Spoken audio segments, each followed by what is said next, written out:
Well, as you can see from the clouds, it is still a very interesting weather day as we get ready for what's going to be an unbelievably interesting weekend with Hurricane Irene. And let's check out not only the all-important weather conditions on the field, but the conditions of the field itself. For that, let's call in Jeff Skaversky. Jeff? Hey, Don. You know, the field was covered all afternoon. In fact, the crew here did not take the tarp off the field until just before warm-ups. Now, right after warm-ups, as they were finishing up, it started to downpour right now, and the field, as you can see, is just a little bit wet. But I'm told the Eagles players do not have any sort of different cleats on. They have their normal game cleats on, and they're ready to go and take on the Browns. Don, back to you. Yeah, I'll tell you though, Brian, if there is a need to change cleats, if we get a downpour, veteran equipment manager John Hatfield is a guy who always has a lot of equipment ready to go, and we've seen those games where they did have to change. Yeah, and look, you'll have to change, but I expect right now the field to be in good shape. I was down there. It got a little slick, but they'll be fine. And for Mike Vick, when you leave question marks on the field the way the Eagles did last week against Pittsburgh, you got a week to fix it. This game isn't just another preseason game for Andy Reid. This preseason game here tonight, let's fix the mistakes from a week ago. Let's give this team some confidence, this new defense some confidence, and turn things around this week. We spent an interesting almost hour with Andy the other day, and I loved how frank he was. He said, hey, we stunk last week against Pittsburgh, but we stunk last preseason against Cincinnati, and that can be a great learning opportunity, especially for younger players. And I think it got the whole team's attention. You know, there's one of Andy Reid's disciples, Pat Sherman, former quarterback coach here, was with Andy for a long time, and now was a Rams offensive coordinator last year, now a rookie head coach. And there is Deshaun Jackson, who they started the game with last week with the go route against Pittsburgh. And I told Andy Reid in the meeting with us, you should start every game by throwing the ball to Deshaun Jackson, because anybody that's trying to cover him is literally backing up at the start of the play. Well, Deshaun Jackson will get in the game a little bit later because the Eagles lost the toss.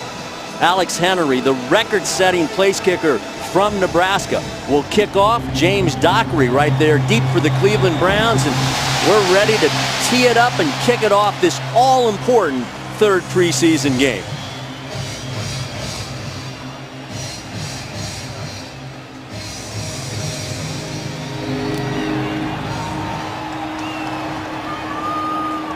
Oh, hooray, Dockery's bringing it out.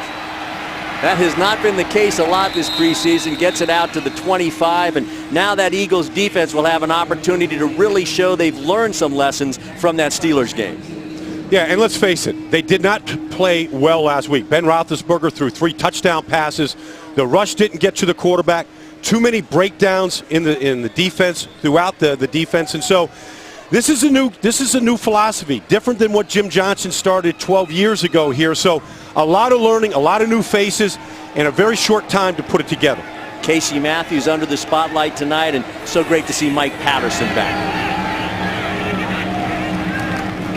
Colt McCoy passing on first down. Going to be a short gainer right there out to Chris Little. Interesting, last week he scored a touchdown and punted the ball into the stands, and Pat Shermer, an Andy Reid disciple, was not pleased.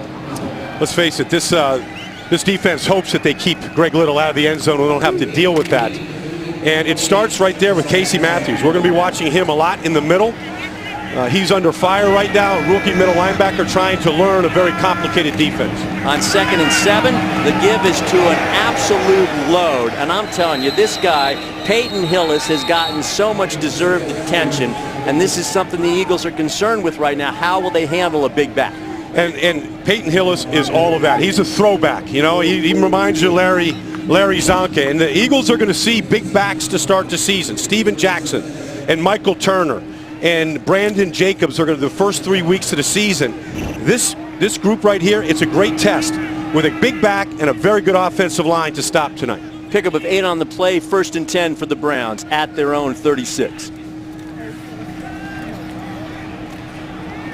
And that time we saw the good coverage there on the pass intended for Chris Little, and the Eagles defense working so hard with Casey Matthews trying to recognize things, and he defended that well. And look, a lot of quarterbacks will come out against this defense. They know they're rushing the quarterback every play. They're trying to get to him, and they're getting rid of the ball quickly, and you can't get frustrated by it. See Casey Matthews coming out of the game on this passing situation, being replaced in the middle by another rookie, Brian Roll right there. He's 5'9" and wears number 59. 2nd and 10 for the Browns. Play action. Colt McCoy directing traffic, and then he chased out of bounds there by Dominic Rogers-Cromartie. So interesting to see how the 3 DBs, who are such big names, will be used. Well, this is one of the reasons why Colt McCoy took off with the ball. Pretty good coverage by Asante on the outside. On the other side, you see good press coverage there by Nnamdi Asomugha, running with Brian Rabrisky across the field, taking him away, and of course McCoy here to run in the first 3rd down of the night. 3rd and 6 for the Browns. McCoy in the shotgun.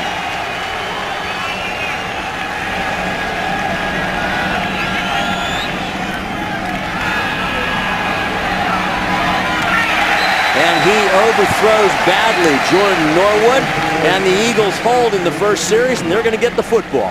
And you know, you felt Colt McCoy there with a little happy feet. He felt like he had to get rid of that ball because the rush was coming, forced an early throw, and this defense got their job done. Got off the field here early, forced the punt here, and they did their job. And good coverage there by Cromartie on that coverage. Colt McCoy had gotten rave reviews for his first 2 games, but the Eagles hold here. Sonoris Moss calling for the fair catch. He will make it at the 25, and that's where the Eagles will take over with their first offensive possession against the Cleveland Browns. Tonight's game versus the Cleveland Browns is presented by 7-Eleven, proud partner of the Philadelphia Eagles. So the defense does their job against Colt McCoy, Greg Little, and others in that Cleveland Browns offense, and now Michael Vick with his first chance. And you know, almost can feel the anticipation of Mike Vick here to get back on the field and show everybody and prove everybody that the mistakes he made last week aren't going to happen again. And it's up to him to eliminate those and make this offense move. There are no excuses here. No offseason, no Jeremy Maclin, no injuries. This is his team. He's got to make it go. No shield for Mike Vick playing tonight. Riley Cooper and Deshaun Jackson are split wide, and Shady McCoy with the first offensive play. And a very, very nice pickup. Good blocking up front, 7 yards for Shady McCoy. And they go right behind the veteran left side of Jason Peters and Todd Harriman's. You know, very nice job by Peters of throwing the end up the field and then going in there and looking for another brown shirt. So good first play here by the Eagles to get this drive started. Now they go empty backfield. No running back in that back there. 2nd and 3 for Mike Vick in the offense. And there's the blitz pressure he's been trying to get better against. He just throws that ball away. And that's one of those things that the Eagles have talked an awful lot about, is Scott Fajita there with the pressure, very big pressure. Look, when there's no back in the backfield, you expect pressure. Here comes the linebacker right up the middle. No offensive lineman to pick him up. 5-man rush, 5 blockers. Breakdown up front on that offensive line, and that was right over the right side where there's a rookie center and rookie right guard. 3rd and 3 for the Eagles.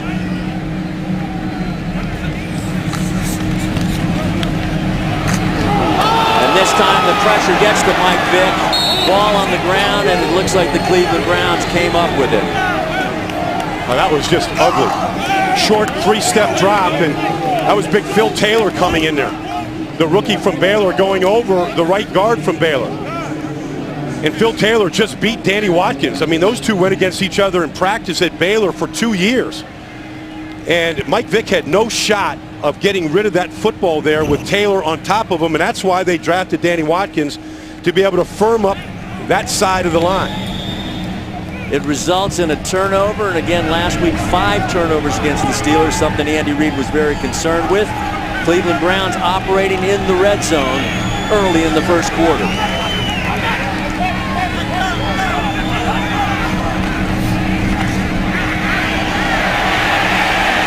Flag on the play. Just great to see Mike Patterson, though, back from the seizure at camp. The doctors have cleared him, and just a big play and a big ovation here at Lincoln Financial Field. Holding offense number 62. 10-yard penalty First down. You could just imagine the emotion of Mike Patterson here. I mean, the last time we saw Mike in a uniform, you know, he was down on the ground in a seizure, and nobody knew what happened to him. And here he is. He beats the left guard there. Good pressure from Trent Cole, but there's no better way to come back into football than with a sack by Patterson. Juan Castillo has to be pleased. Of course, they will end up here with a 2nd and 14 for the Cleveland Browns. But Mike Patterson diagnosed with AVM. He's on anti-seizure medication, and the doctors are unanimous in their assessment that he can play football again, and he is so happy to be back out there and to have that play early. Just so great.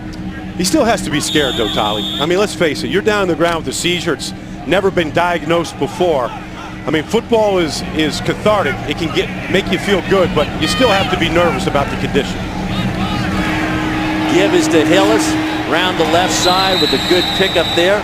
Casey Matthews in on the tackle, and Joe Thomas, who has just gotten a huge new contract from the Browns, with a nice block on the play. Well, that's who they'd like to run behind. It's good to see Casey Matthews get to the ball. You don't like to see it 8 yards down the field, however. But you can see that there is a rotation now at linebacker. Brian Roll comes in as what they call the nickel linebacker. So he'll be in there on passing situations right now. They want to evaluate him at middle linebacker. 3rd and 7 for the Browns. Hillis in motion.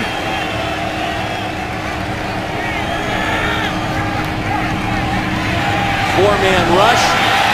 McCoy goes to Hillis, and that pass broken up very nicely by Jamar Chaney.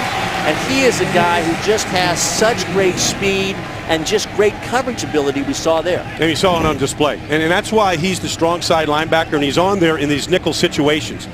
Because, see, there he is matched up on Peyton Hillis on the outside. They thought they had a mismatch all the way to the outside, running Hillis down the field, and Chaney was right there making the play on the ball. Phil Dawson on to try the field goal, a 33-yard attempt for the Cleveland Browns. And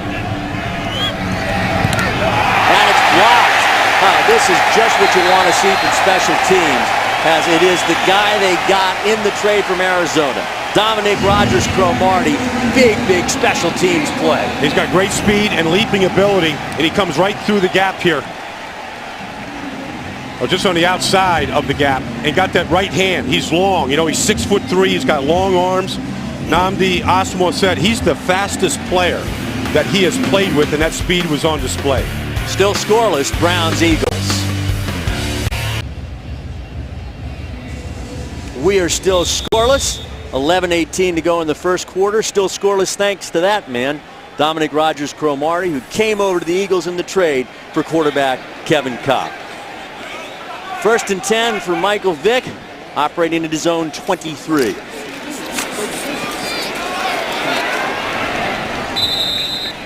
Let's set the Eagles offense for you as Shady McCoy went off the left side, as he has done so successfully. And here are your guys out on the field to get it started. Owen Schmidt at fullback, Cooper and Jackson your wideouts, Brent Selleck your tight end, and then that all-important right side, young right side of the Eagles offensive line. A year ago, Shady McCoy averaged 5.8 a carry to the left side, 4.4 to the right, so he loves to go where Todd Harriman's and Jason Peters are. 2nd and 7 for the Eagles.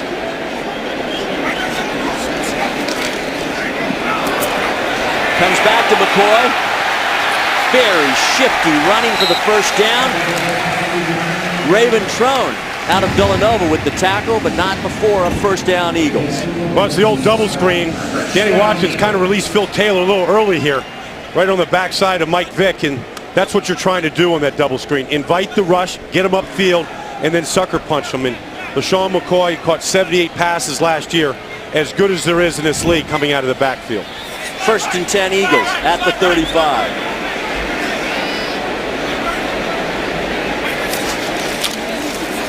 Ronnie Brown. Penalty flag on the play. See what that's all about right now is Ronnie Brown. Offense number 62. 10-yard penalty. First down. That's Jason Kelsey, the center, a guy really under the microscope tonight. And he is. And look, there's already some early mistakes on this line. Mistakes that, you know, really proven teams don't make. But this is all part of the process. Here he is on Phil Taylor, the rookie. He's trying to hook him here, and you see that left hand is on the shoulder pad of Phil Taylor. He's got to get it out of there. You could put it there, Tolly. You can't leave it there. You got to redirect it. That'll be the coaching point to him in the film study tomorrow. 1st and 20 after the holding penalty.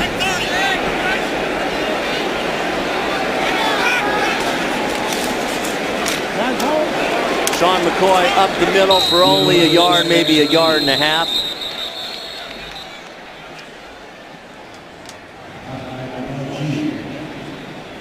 Check that. That was Dion Lewis on the carry. What's Hugh seeing down there? Hugh Douglas. Well, right now, guys, I see that the Eagles are really trying to slow the game down a little bit. They're trying to get a little run game going because the Cleveland Browns defensive line is getting up the field a little bit. They're winning the line of scrimmage right now, Hugh. I mean, they're having trouble with Phil Taylor. The whole group, they're putting pressure on him, and they've gotten penetration. 2nd and 19 after the 1-yard pickup for the rookie Dion Lewis.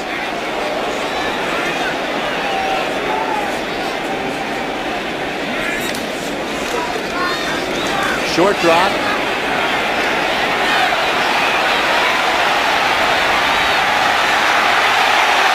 And this is something very, very few. Uh-oh, ball on the ground. Very few quarterbacks in this league can do, but you want ball protection. Now let's take a look at what Mike Vick was looking at. It was a short 3-step drop. I think he wanted to go to Deshaun Jackson. Maybe somebody was in his view here.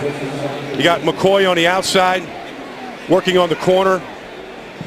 And this is what it forced Mike to do. Pull that ball down, and we saw a lot of magic from Mike Vick last year. This is fine as long as at the end of this play, he gets down and doesn't take a hit. And he avoided it there, but got to hang on to the ball as well. Down to a manageable 3rd and 10 for the Eagles. Back to the original line of scrimmage, the 35. Vick finds Brent Selleck, going to be 1 yard short of the first down, but Brent Selleck, a guy Michael Vick says he really wants to get more balls to this season. Well, last year, Brent Selleck spent most of his Sundays protecting his tackles, either blocking and helping out Winston Justice or King Dunlop or Jason Peters, and his production went way down as a result. But here on 4th and less than a 1, I mean, is this why you bring in a back like Ronnie Brown, a power back on 4th down? Andy Reid obviously taking advantage of the fact that it is a preseason game. Going to go for it here. 4th and 1 from his own 44. And it is an end around to the tight end, Clay Harbor, and he has the first down. All right. You know, they said, Hugh said at the beginning that this is a dress rehearsal. You're going to see Clay Harbor's coming on a reverse motion here. Good job getting out front here by Jason Kelce. Kelce, one of the reasons why they like him is that speed to lead the screens. Just Howard Mudd before the game said he's the fastest interior lineman that he's ever coached. There he was leading that reverse. Eagles 1 yard into Browns territory. More importantly, another first down. Vick fumbles it, recovers it quickly, and it just goes out of bounds. Deshaun Jackson was in the vicinity, but once again, Jason Kelce on the previous play, a nice block for Clay Harbor, and here a problem with the snap.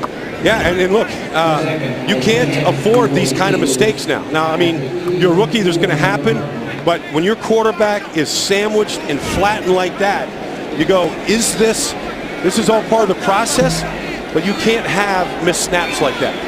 Howard Mudd making the decision to go with Kelce, the veteran Jamal Jackson, for tonight at least, 2nd string at center. 2nd and 10 Eagles. False start, offense number 65. 5-yard penalty, 2nd down. King Dunlap, a guy they're given the opportunity to at right tackle, but he has to do a lot of things right.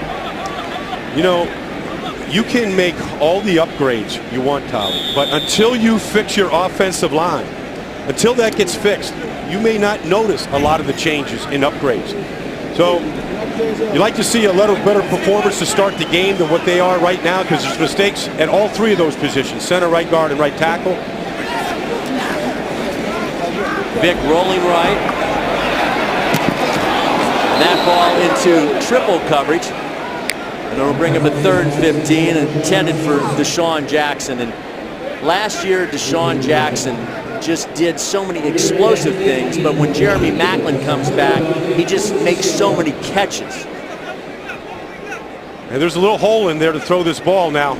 3 guys converging on that ball. They're all reading Mike's eyes, and they're just reacting. But when Mike is getting hit like that, he's not throwing lasers and pinpoint passes. Been hit too many times in this first quarter tonight. 3rd and 15 for the Eagles, back in their own territory.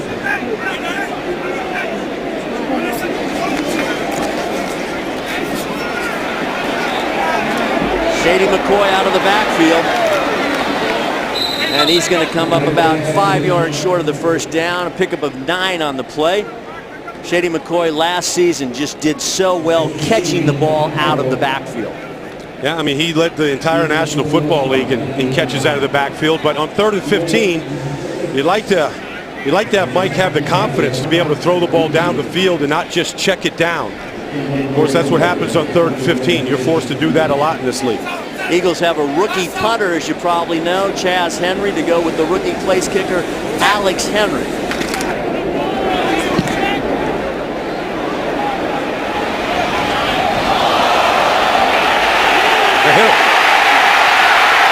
His own guy hit him, so there was no flag on the play. And somehow, after Jordan Norwood, now they reverse the call. Eagles football and special teams play that Bobby April will be very proud of. Yeah, but it's a gimme, though. I mean, his own man ran into Norwood, and the ball hit him as he fell, which is a live ball. John Dornbos. Yeah, the long snapper. You don't see many long snappers going down there to recover a fumble. Watch this on the replay. Yeah, he tripped up by his own guy. Now that ball hits him in the foot, and that's good. Everybody diving for that football. It's good job seeing the hustle by Dornbus getting down there to recover that ball. Of course, John is a magician, and there's some kind of magic in that right there when he made that rabbit come out of the hat. Getting congratulations from trainer Rick Burkholder and others, and he does have the great hands as a long snapper. All right, Eagles in business, 1st and 10 at the Browns 13 after the turnover.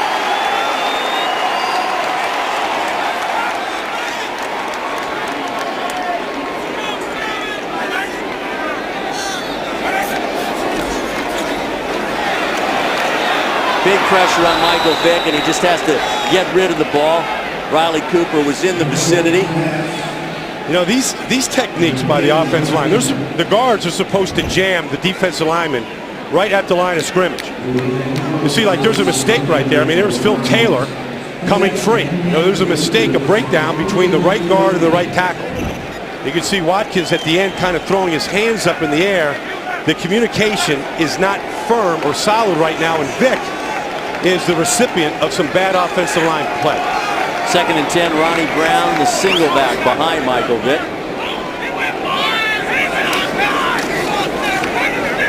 Brown with the give. Brown with the first down, and Brown with the touchdown.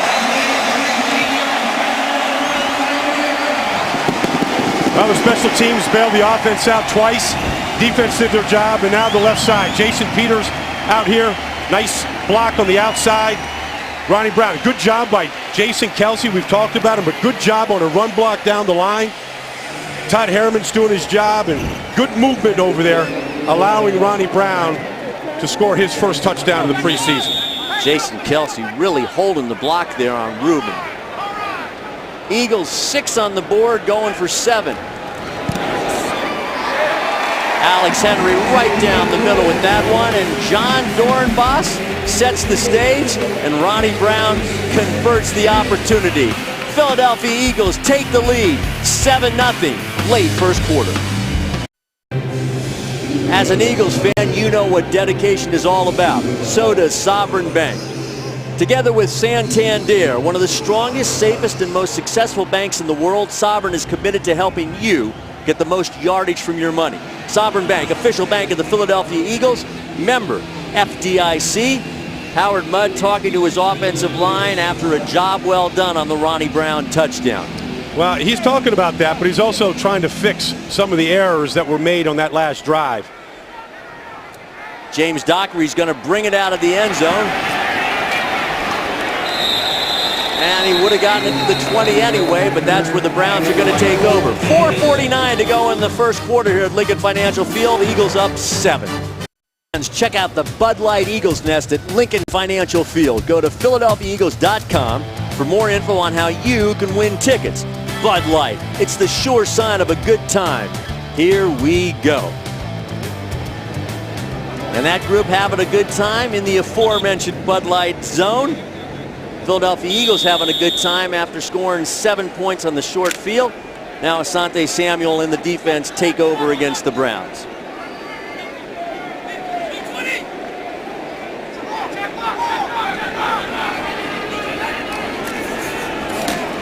Give us to Hardesty, and he is going nowhere, and Casey Matthews just doing what they want him to do as the middle linebacker. And it's good to see Casey Matthews with that kind of emotion, because that's what you want to see from your middle linebacker. And you play with emotion when you're sure about what you're doing. Here he is coming downhill, attacking. Good job of avoiding the blockers in front of him and being able to get through the traffic to find the ball carrier. But last week he was a little sluggish in finding the ball carrier. Much better here on that play. Montario Hardesty for no gain thanks to Casey Matthews. 2nd and 10 Cleveland.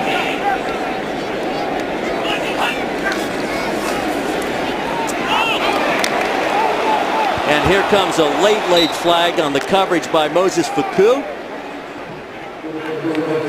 Pass interference. 3. Automatic first down. Moses Faku is the weak side linebacker. What that means is he's the linebacker away from the tight end. Jamar Chaney is the strong side linebacker. He's the linebacker to the side of the tight end. But sometimes when they switch the tight end, go from right side to left side, sometimes their responsibilities change just as well. First down give once again to Hardesty. Kurt Coleman in on the tackle. Kurt Coleman, after the earthquake last week, had a great line, Baldy. He said that when he felt it in the locker room, he just thought it was some of the offensive linemen running around together. Yeah, just some big cows just trampling through the locker room. I was busy talking to Juan Castillo when the earthquake was taking place, and we were kind of looking at each other going, you feel the ground shake? No, do you feel the ground shake? Those trucks over there are moving. It was a bizarre feeling because neither one of us had ever been in an earthquake. And fortunately, no injuries in Philadelphia or along the East Coast. 2nd and 5 for the Browns.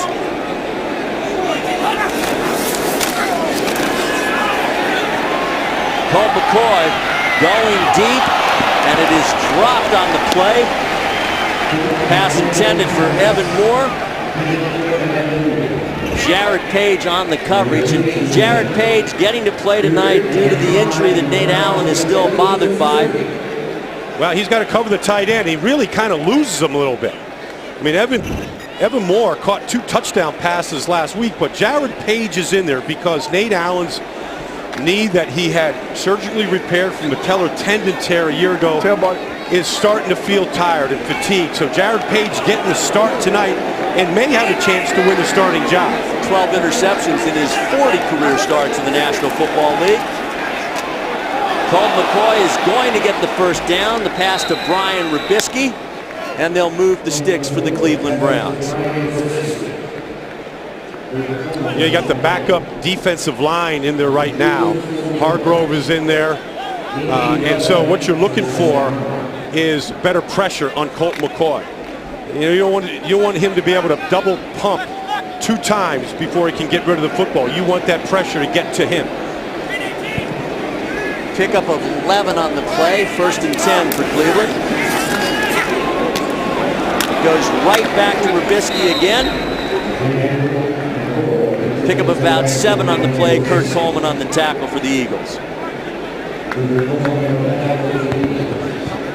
Hugh, what do you see down there right now? You're down the field level. Yeah, with Coach, big guys. Right now, the Cleveland Browns are on both sides of the ball. You know, and when you're playing this wide 9 defense, when you're just getting up the field, you have to get pressure on the quarterback. Right now, Colt McCoy is in that pocket right now, really comfortable. Trent Cole, of course, as we look at Casey Matthews, the linebacker, 57 career sacks, and hoping he'll get a lot more with guys like Babin and Cullen Jenkins in that defensive line this season. Hardesty with the run is going to be close to the first down, and they are going to move the stick. So another Cleveland Browns first down as they move into Eagles territory here, trailing 7-0 late first quarter. Safeties are so important in the run game in this defense. Because those ends are wide, there's some pretty good gaps. And Kurt Coleman last week led the team with 11 tackles. He's a good tackler. Jared Page is a good tackler. Those guys have got to get nosy and get to the football, especially with a back like Peyton Hillis coming through the line.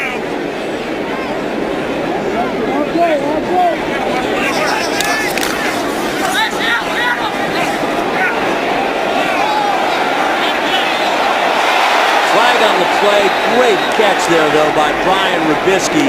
Colt McCoy going deep, and it looks like it'll be offensive pass interference. Yeah. Pass interference. Offense number 80. 10-yard penalty. First down. Nambi's in on the coverage on Rubisky here.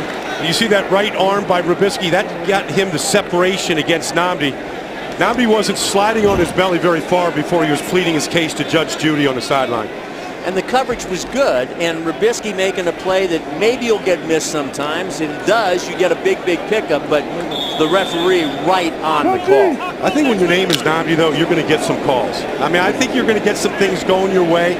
He's expected to be the shutdown quarter. If he gets beat, I think some refs are looking to see if what the offensive player is doing in that case to get the separation. Asante Samuel, another big name corner out there on the field for the Eagles. 1st and 20. Handoff inside for just a couple, given again to Montario Hardesty out of Tennessee.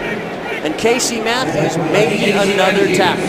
Yeah, you know what? And every team in the league that faces this Eagles defense that wants to rush the passer every play is going to draw. They're going to draw and they're going to screen them. Until they can shut them down like they did, they'll see a steady diet of it. And when your middle linebacker is first to the ball like that, that's a good sign. That's a good way to kind of discourage teams.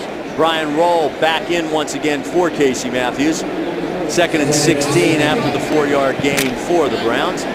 I think they want to give Brian Roll that chance as a coverage linebacker. Let Casey work on just the run stopping right now. Give is again to Hardesty on what will likely be the last play of the first quarter. Jamar Chaney on the stop for the Philadelphia Eagles. And some of the obligatory preseason pushing and shoving. Peyton Hillis getting his own guy away from the activity there. Big Sean Wabo. Eagles still up 7, the end of the first. We get ready for the second quarter here at Lincoln Financial Field, and you can stay up to date with the Eagles by receiving text alerts directly from the team to your mobile device by texting Eagles to 82565. Rule the gridiron, rule the stadium, rule the air. Verizon Wireless, official wireless provider of your Philadelphia Eagles. Message and data rates may apply. Andy Reid's team up by 7 after the first quarter of play. This is a dream here, Tolly. 3rd and 13, a chance for the defensive line to get after Colt McCoy. Throw it in the shotgun. And that ball is going to be picked by a guy who knows how to make interceptions. Asante Samuel. He is a guy who just finds the football so frequently. 36 interceptions the last 5 years in the NFL. Nobody with more. While Asante celebrating, there was the pressure on Colt McCoy that forced it. I think a lot of it was Cullen Jenkins here, comes in on round of the corner. He forced Colt McCoy to turn his shoulder at the release of that ball, and Asante got a great jump on it here. So the Eagles will take over at the 41 of the Browns thanks to the Samuel interception.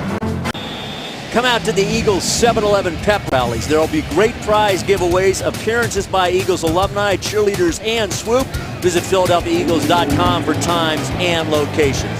After the Samuel interception, Eagles taking over at the Browns 41. Good protection from Michael Vick, and he's going to run. And he's going to go down inside the 35. Turf Monster got Mike that time. I mean, usually those kind of things don't happen to an athlete like this. You're going to see the middle of this defensive line just open up. Kelsey does a good job of helping out with Danny Watkins, and Mike just sees the middle right here. The old 36-yard line, jumped up and tripped him. Got to replace his divot on that, doesn't he, Tommy? Absolutely. It was like a speed bump that he got caught by. One way to slow him down. A lot of pressure on Michael Vick tonight, maybe the only way. 2nd and 3 for the Eagles after the 7-yard pickup by the quarterback. Vick sees a blitz look up here, and he goes and changes the play right now to a run. Ronnie Brown off the left side. Down to the 27, and another Philadelphia Eagles first down. Tolly, part of what has to take place here in Mike Vick's maturation is when he sees this blitz look, you can do a couple things. You can change the protection, or you can change the play. He changes that play from pass to run. He goes from shotgun to underneath the center and hands the ball off to Ronnie Brown. Ronnie Brown, the veteran, once a star with the Miami Dolphins, once the 2nd overall pick in the NFL draft, now a Philadelphia Eagle.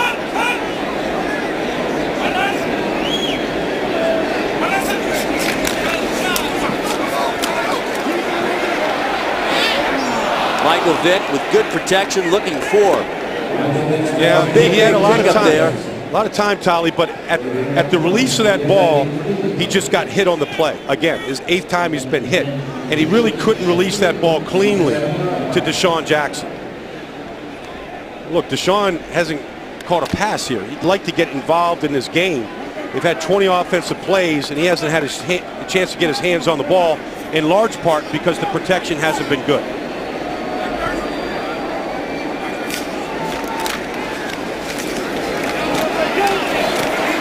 Sean McCoy delays a little bit.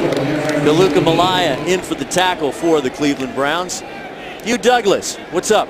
And not only that, Baldy, piggybacking on what Baldy's saying, trying to get the ball to Deshaun Jackson.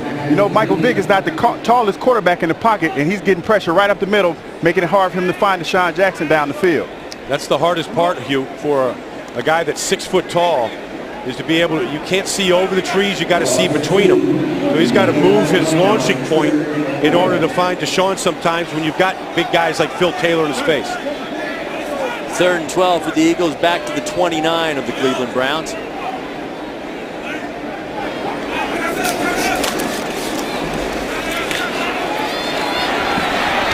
Shady McCoy out of the backfield. Good second effort, but they're going to say he went out of bounds at the 19, and that'll bring up another opportunity for this preseason kicking debut of Alex Henry in the field goal department. Not often the Eagles bootleg like this. They, instead of going all the way to the left, they come back. Sometimes, right here, Shady McCoy, that ability just to stay on his feet, the balance right there, really becoming a complete player. And for all you people out there getting ready for your fantasy league drafts, Sean McCoy may be one guy that you take early in the 1st round. Alex Henry made 89.5% of his field goals at Nebraska. And he makes one right here for the Philadelphia Eagles from 37 yards out. Thanks to the rookie place kicker, Eagles extend their lead to 10-0 over the Browns. PHLITE to 28130 for your chance to win Miller Lite flight deck tickets and one of thousands of fan flags. For more information, visit PhiladelphiaEagles.com/Miller Lite. 6 plays, 22 yards, just under 3 minutes, ending in a 37-yard field goal. Alex Henry back on, kicking off for the Eagles. James Dockery deep for the Cleveland Browns. Dockery brings another one out. This time he gets it past the 20-yard line, and the Browns will start as Donald Lee in on the tackle.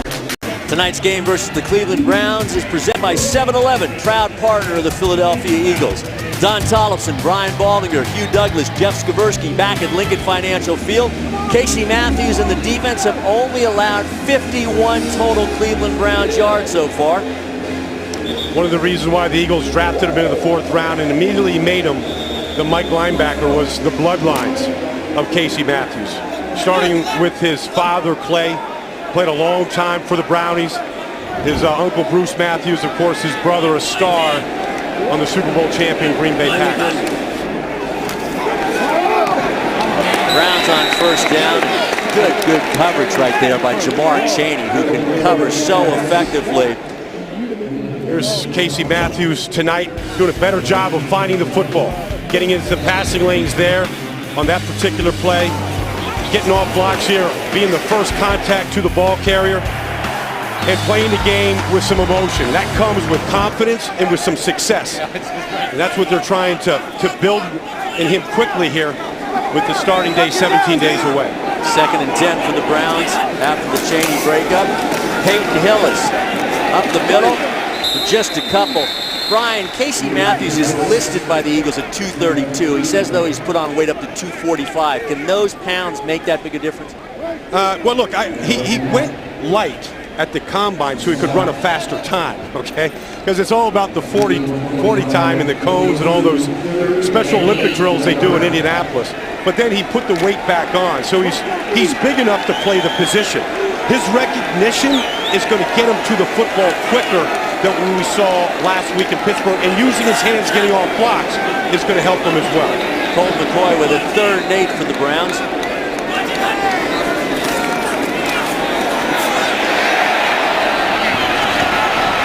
The Eagles defense will take the completion because when you get the coverage, Kurt Coleman coming up on the tackle and keeping from the first down, mission accomplished. And nothing down the field. Good coverage that really allowed Colt McCoy to have to check this ball down. You're going to see it. There's Robisky there, and here comes Coleman. That's his man in quarters coverage. I like to see him make that tackle, but it's good seeing the defensive line double back and get to the football. Sonoris Moss back to receive the punt.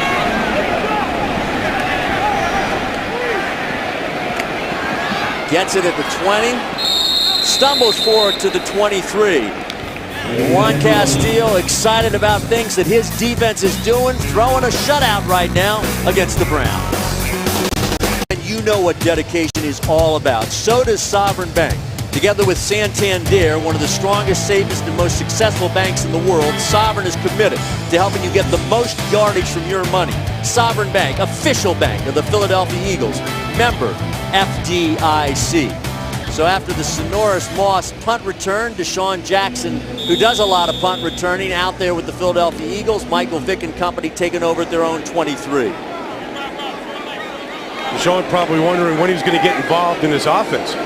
When he's going to get a chance to make a big play from Starship 7, Mike Vick. And it is a direct snap to LaShawn McCoy. Off the left side for a nice pickup. Pretty good sign by Jason Kelsey, the rookie center, to be able to do this because you don't get a lot of practice at this. A moving target right there to McCoy. Good job on the outside by Jason Peters to get McCoy that corner. Pick up a 4, 2nd and 6 for the Philadelphia Eagles, leading 10-0, 10 to go in the 2nd quarter here at Lincoln Financial Field.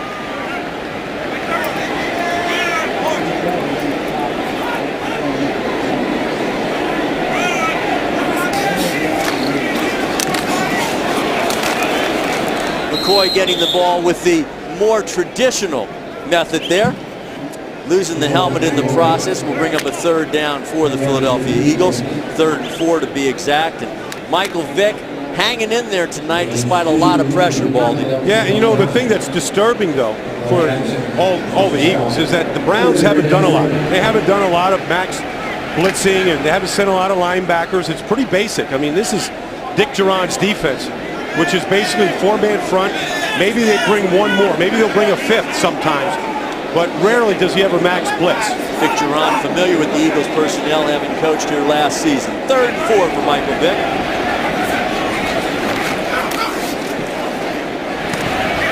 And the dependable receiving ability of LaShawn McCoy. Eagles first down out just past the 35. Right now, LaShawn McCoy giving the finger here to take himself out of the game, but he's been a dependable ally for Mike Vick tonight, getting a lot of work in all phases of the game. But even that throw by Mike Vick hit the backside of King Dunlap's helmet as he threw that football. Pressure is caving in on him ever so gradually. Spotted exactly at the 35. 1st and 10 for the Eagles. Michael Michael Vick just getting it off before another big hit. And there's the interception.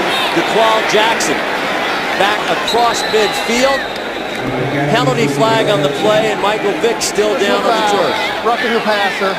Defense number 52. Illegal contact to the helmet. 15-yard penalty. Automatic first down. To be honest with you, Tolly, if I'm Andy Reid, I'm thinking about taking Mike Vick out of this game because no quarterback can survive these kind of hits. Now, that was the helmet right to the chest. You know, they're going to say it's just too excessive here. But he had a clean shot, untouched, maybe launched a little bit there at the end. DeQual Jackson with the penalty. That nullifies the interception by Mike Adams. And the Eagles not only retain possession, they move it up to midfield. But he is really, really getting battered right now. He's shown his toughness, but everybody already knows he has that. But it's hard for Mike to build confidence with this offensive line in front of him when he's been hit as many times and knocked down as many times as he has been tonight. 9 hurries and 5 knockdowns. That speaks loudly. Sean McCoy taking it into Cleveland Browns territory. Former Eagle Sheldon Brown in on the stop for the Cleveland Browns. It's been the story tonight right here, Tyler. I mean, Mike didn't think that no matter who's playing the offensive line that he'd get these type of hits taken on him here tonight. And even his great elusive ability can't get out of the way of some of these hits that they're on him so quickly right now. Second and third. Make that 2nd and 3 after the 7-yard pickup for McCoy. First, second, third, second and third. Here we go.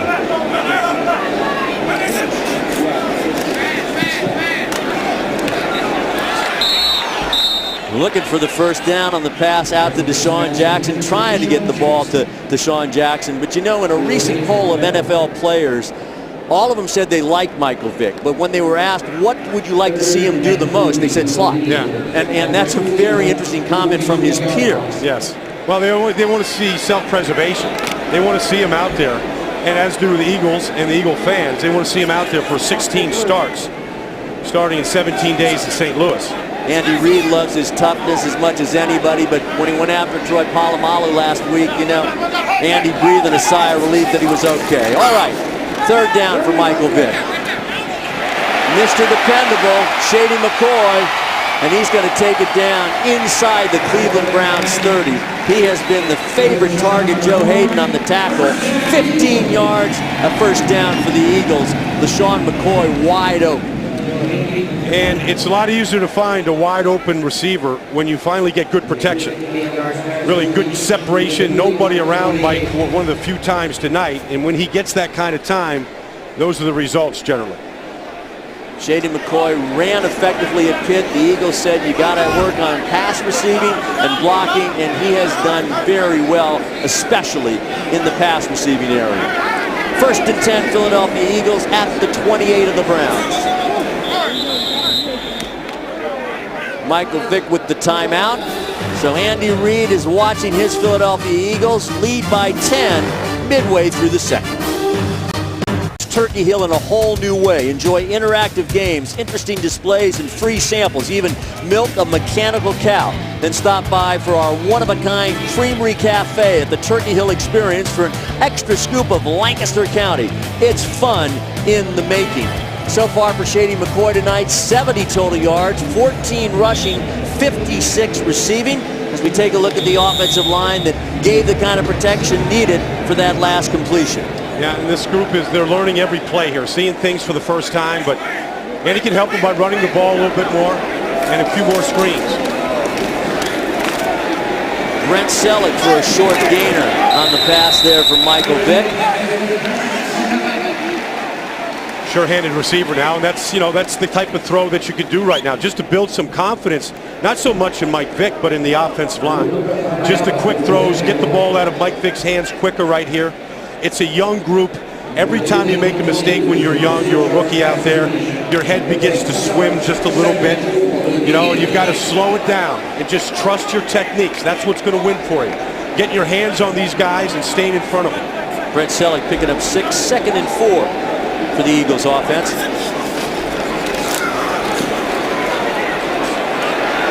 Good protection right there. Michael Vick looking for Jason Avant, who had 51 receptions last season and catches so much of what is thrown in his direction. I said that there's things that you can do to help this line. This time, you see Brent Selleck staying in. He stays in and allows King Dunlap to double up with Danny Watkins, and now your quarterback doesn't get hit. He's got a nice clean pocket to throw it. So it's when things aren't going great up front, you've had to take that adjusted step. Maybe add a little more protection like they did with Selleck. 3rd and 4 now for the Eagles, operating at the 22 of the Browns. Michael Vick, this time Jason Avant hangs on. 1st and goal, Philadelphia Eagles. Came right back to Avant there and hit him in stride. Just a short little laser throw right down the seam. Eagles back in the red zone. One of the priorities for Marty Morningwig this season. Get 7, not 3. And the Eagles will start at the 8-yard line on this 1st and goal. Big disparity in time of possession so far for the Eagles.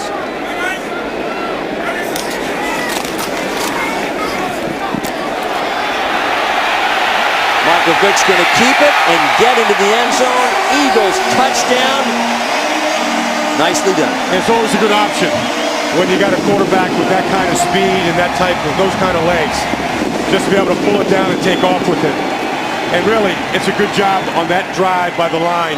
Kind of stepped up a little bit, got him a little cleaner pocket, and this is the result.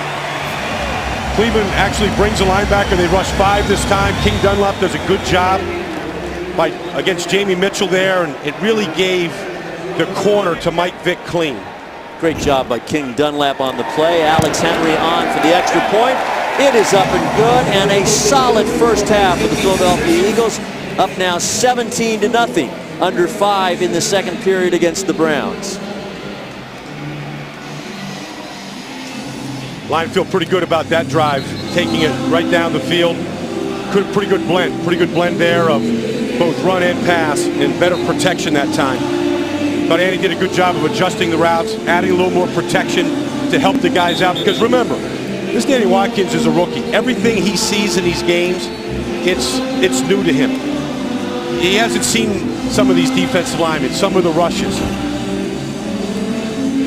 Mentioned King Dunlap on the outside right here. Pretty good job of Jamie Mitchell getting his hands out of there so he's not holding. I think, Baldy, that's a great example of something Andy and Marty have talked about with Michael Vick and his great running ability. Don't force it, but if you see it as he did there, great recognition once he turned the corner that the defense was moving away from him with the flow, and he had the opening he needed.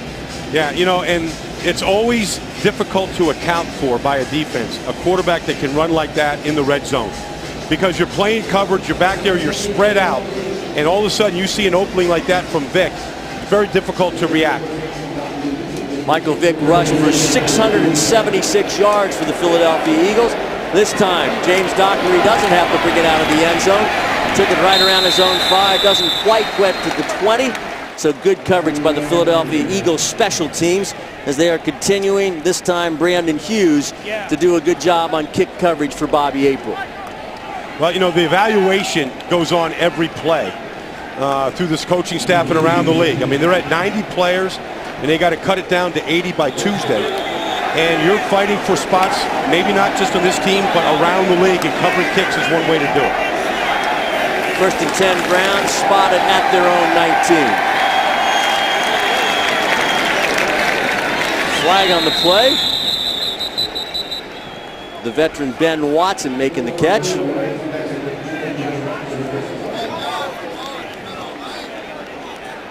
Illegal formation, offense. Number 79 is not on the line of scrimmage. 5-yard penalty, 1st down. You know, the lineman always gets blamed. Could have easily been the receiver's fault, but Tony Pashos whistled with the penalty, and when you're 6'6", 326, they're going to notice you pretty quickly when looking for a number. There's nothing on this time. Yeah, look at me this time. Am I too far back this time? It all runs downhill, Tyler. It does indeed. And we have more laundry. False start. Offense number 73. 5-yard penalty. Yeah. Correction. Half the distance to the goal. First down. That's on their big money guy, Joe Thomas, who just bagged about $60 million this week in a new contract. Remember, he was a third pick in the draft out of Wisconsin a few years ago. Started just about every game since he's been there. All right, a big 1st and 20. Something the Eagles defense has got to love here for the Cleveland Browns.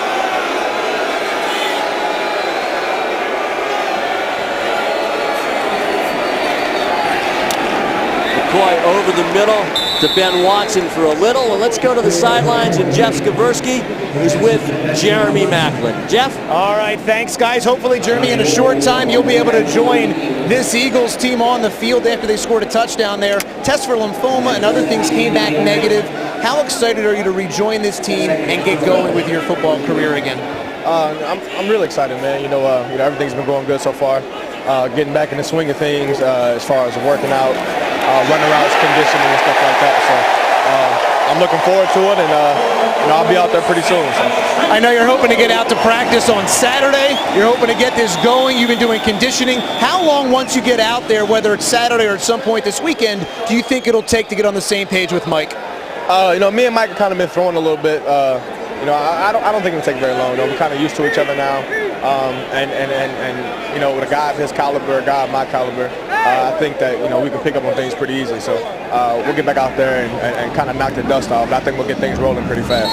Now, you think you'll be ready for the opener against St. Louis in your hometown? Yeah, no doubt about it. You know, yeah, definitely.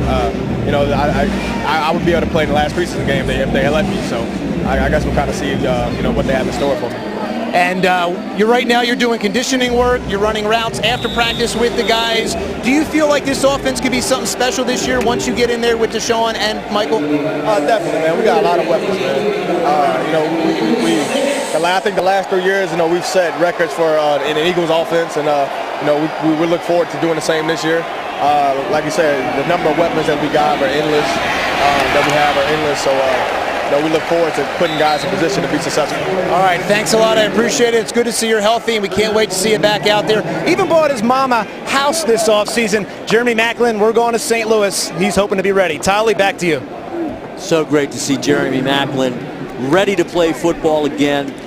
And the Eagles are so relieved with both him and Mike Patterson as their medical conditions have improved. And the defense coming up with a couple of good plays. Trent Cole on the previous play. Darryl Tapp right there, one of Howie Roseman's great pickups from the Seattle Seahawks. All right, Sonoris Moss back inside his 30. Brings it out to the 34, and the Eagles still have plenty of time to work with, already up 17-0 on the Cleveland Browns. Nice half coming up for you here on the Eagles television network, as we'll have the ETN cameras going behind the scenes with rookie linebacker Casey Matthews, who's had a nice first half, to get his views on his development so far. Of course, we'll review the stats and storylines from a successful first half for the Eagles. And then in the third quarter, Eagles general manager Howie Roseman will join us to provide his unique perspective on this year's team. And Brian, as we saw Jeremy Maclin, there was a mystery as to what was going on. His dad is a urologist, a doctor himself, and to know it's not lymphoma and that he can play. Great news this past week. Just to find out, Tolly. Just to know, just to get rid of the uncertainty that he had for well over a month is refreshing. Michael Vick off to LaShawn McCoy. Didn't connect on that play, but they have through much of the first half. And Andy Reid telling us that it's just a question of getting back in football condition. He obviously had a procedure done, and he's got some, issues with his stomach where they had to go in for a moment or two. But he is going to be all right, and he was such a big contributor last season. He's the leading receiver. 70 receptions. Mike Vick had great timing with him, and this drill right here, Maclin would love to be out there. This is the hurry-up offense. Or try to get something with 2 minutes to go. Michael Vick hurries up to get rid of it. Penalty flag on the play. LaShawn McCoy out over the 40, but we'll see about the penalty. That was just backyard football there. Ineligible player downfield. Offense number 63. 5-yard penalty. Second down. You see Danny Watkins is downfield here. But, you know, this is kind of a makeshift play. It wasn't there, and Mike is just trying to find it. They tackled McCoy here. So Watkins is on a time. All these guys are going downfield. Now McCoy just tries to rescue it, but in that situation, that's not really the lineman's fault. I mean, you're on a 1,000, 1,000 count, you release, and your back is being held up at the line. Winston Justice, Andy Reid telling us, should be back at practice next week, trying to come back from his knee injury and get back into the action at right tackle. 2nd and 15 for Michael Vick. Good protection and a wide open Shady McCoy stepping out of bounds right there. Good protection, a lot of time to pass. Yeah, they're not taking any chances here. They've got Brent Selleck in there helping out. Good 6-man wall against the four rushers from Cleveland. They don't want Mike to get hit here at all. Love to be able to convert this 3rd and short and hang on to it. 2 minutes. We are at the 2-minute warning. So far, the Eagles doing all the scoring. Jason Kelsey, Danny Watkins on the line, up 17. Once again, been recognized by Beyond Sport as one of the top teams in the world for the impact they make off the field through their Go Green initiative and Eagles Youth Partnership. These are some of the amazing supporters who make Eagles Youth Partnerships work possible in the community. Congratulations to all.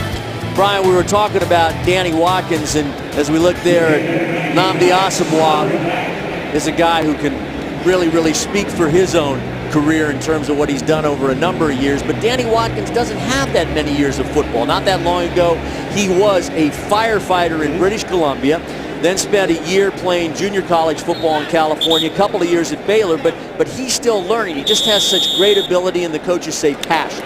Yeah, he's Canadian, too. He didn't grow up playing the game. Played other sports, played hockey, played rugby, and so he's still learning the game, but the physical tools that he has says that he should be an excellent player once he really gets confident. 3rd and 2 for the Eagles.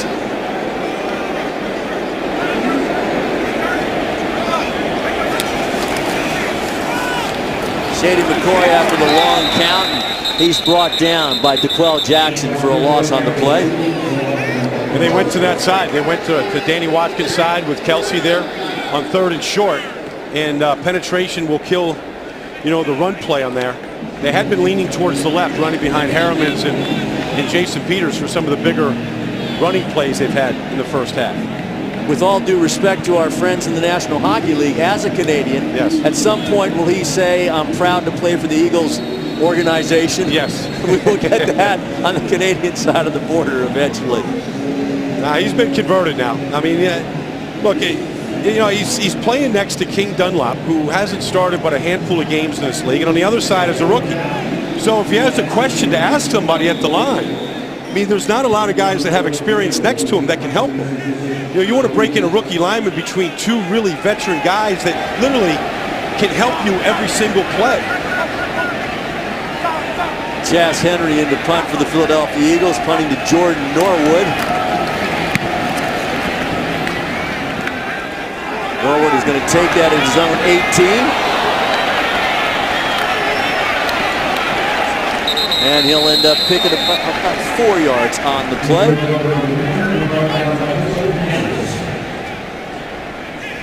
Philadelphia Eagles continuing to hold on to a 17-0 lead. And Baldy, as we look at this first half, it seems to me there are some very good things. Yeah. LaShawn McCoy with so many touches and the leading receiver, and concern about Michael Vick getting beat up. But I think the defense has done some things that are a great improvement. I mean, look, they've gotten the turnovers, they've gotten the pressure, they shut down a good back in Peyton Hillis. I mean, and you're seeing some development from the young linebackers as well. 2-minute offense now for the Cleveland Browns, but it'll be stymied by a penalty flag on the play. Look, Cleveland has come out in the first 2 games. Offense, number 79, 10-yard penalty, 1st down. You know, they had played very well against the Packers, and then last week, you know, in their game against Detroit. And Colt McCoy was the talk of the league. He was 9 of 10 against the Packers when he came out, and last week he threw 3 touchdown passes. I mean, this is a big step back for the Browns, and you got to credit the Eagles defense right now for making that happen. Cleveland Browns, 5 penalties for 45 yards so far late in the first half.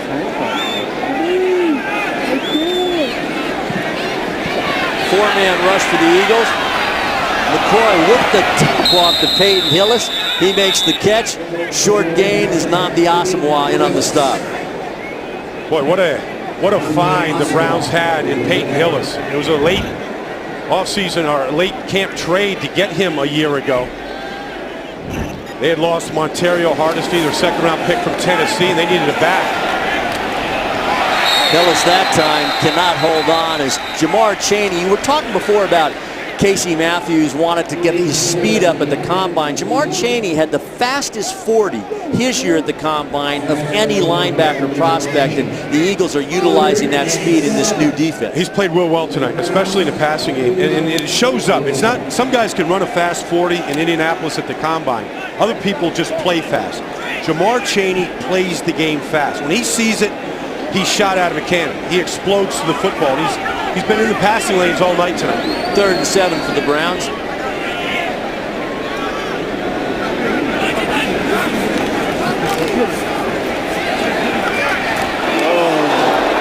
Just enough for the first down. Greg Little on the catch from Colt McCoy. And Jamar Chaney is a guy who brings this team great versatility. Obviously last year when Stuart Bradley got hurt, he could play in the middle. Now he can play the Sam, utilizing his speed. Well, on that Sam, he's got to be able to cover the tight end. That's what they want him to do. There he is getting, that's Peyton Hillis beating him there. Peyton Hillis showing some speed for a guy who checks in at 6'1", 240. Out of Arkansas, and the Denver Broncos can't be pleased that they once had him and they no longer do. Now the Broncos have lost a lot of good talent in a short period of time up there, and it's a real benefit to the Browns. Browns move it into Eagles territory. 21-yard pickup on the play for Colt McCoy and Hillis as Pat Shurmur talking over the options here. And people in Cleveland saying they are very excited to have an offensive-minded football coach. Jamar Chaney that time was locked up on Peyton Hillis. And, you know, part of this 2-minute defense is having the conditioning play to play to play. And you see Trent Cole catching his breath. But that's what all the teams in the league got to get ready for week 1 is 4 quarters, 2-minute drill, hurry up, all that stuff. And you can see some guys right now trying to catch the wind. 1st and 10 in Eagles territory for the Browns. McCoy flushed, and they're going to say it is incomplete. Good coverage on the play. Juan Castillo's defense getting that, not just from his corners, but also in this case, safety Kurt Coleman. Nice break on the ball by Coleman here. Probably like to, you know, he had the ball in his hands. He was really concerned about trying to keep his feet in bounds. And plus, they just had this incredible monsoon downpour here. That might have affected his concentration on that break on the ball. Kurt really bouncing back nicely from a subpar effort last week against the Steelers. 2nd and 10 down to 27 seconds.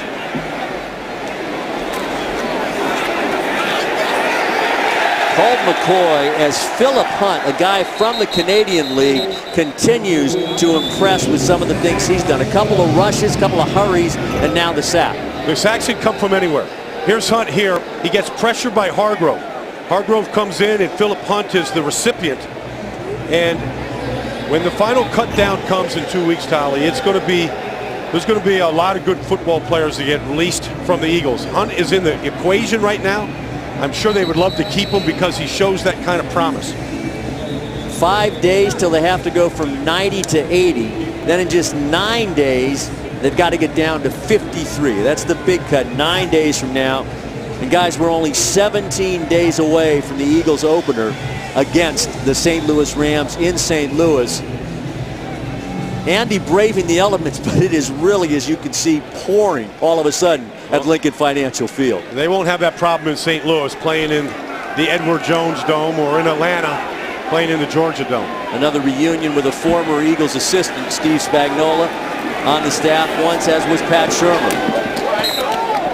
Intended for Brian Rubisky, way out of bounds. The ball just a little bit tougher to toss here. When it's this wet, Jared Page in on the coverage. Linemen don't care. You know, and the good sign about this defense tonight is they haven't had the blitz to get pressure on Colt McCoy. It's been their front 4 almost every single pass rush right now that is getting the pressure on him against a pretty good if not very good offensive line. Richmond McGee back in to punt for the Cleveland Browns. Sonoris Moss once again deep for the Eagles. Just want to hold on to the football right here. And hold on to it he does. Eagles will take over inside their own 10. Probably one knee, and they'll go to halftime with a 17-0 lead over the Cleveland Browns. It's been fueled by the defense and special teams. I mean, they've blocked a field goal tonight. They recovered a punt. John Dornbush recovering a punt on a muff punt by the Browns, and so that's really kind of fueled. It's been defense and special teams, and the offense is protected much better later in the second quarter than they did in the first.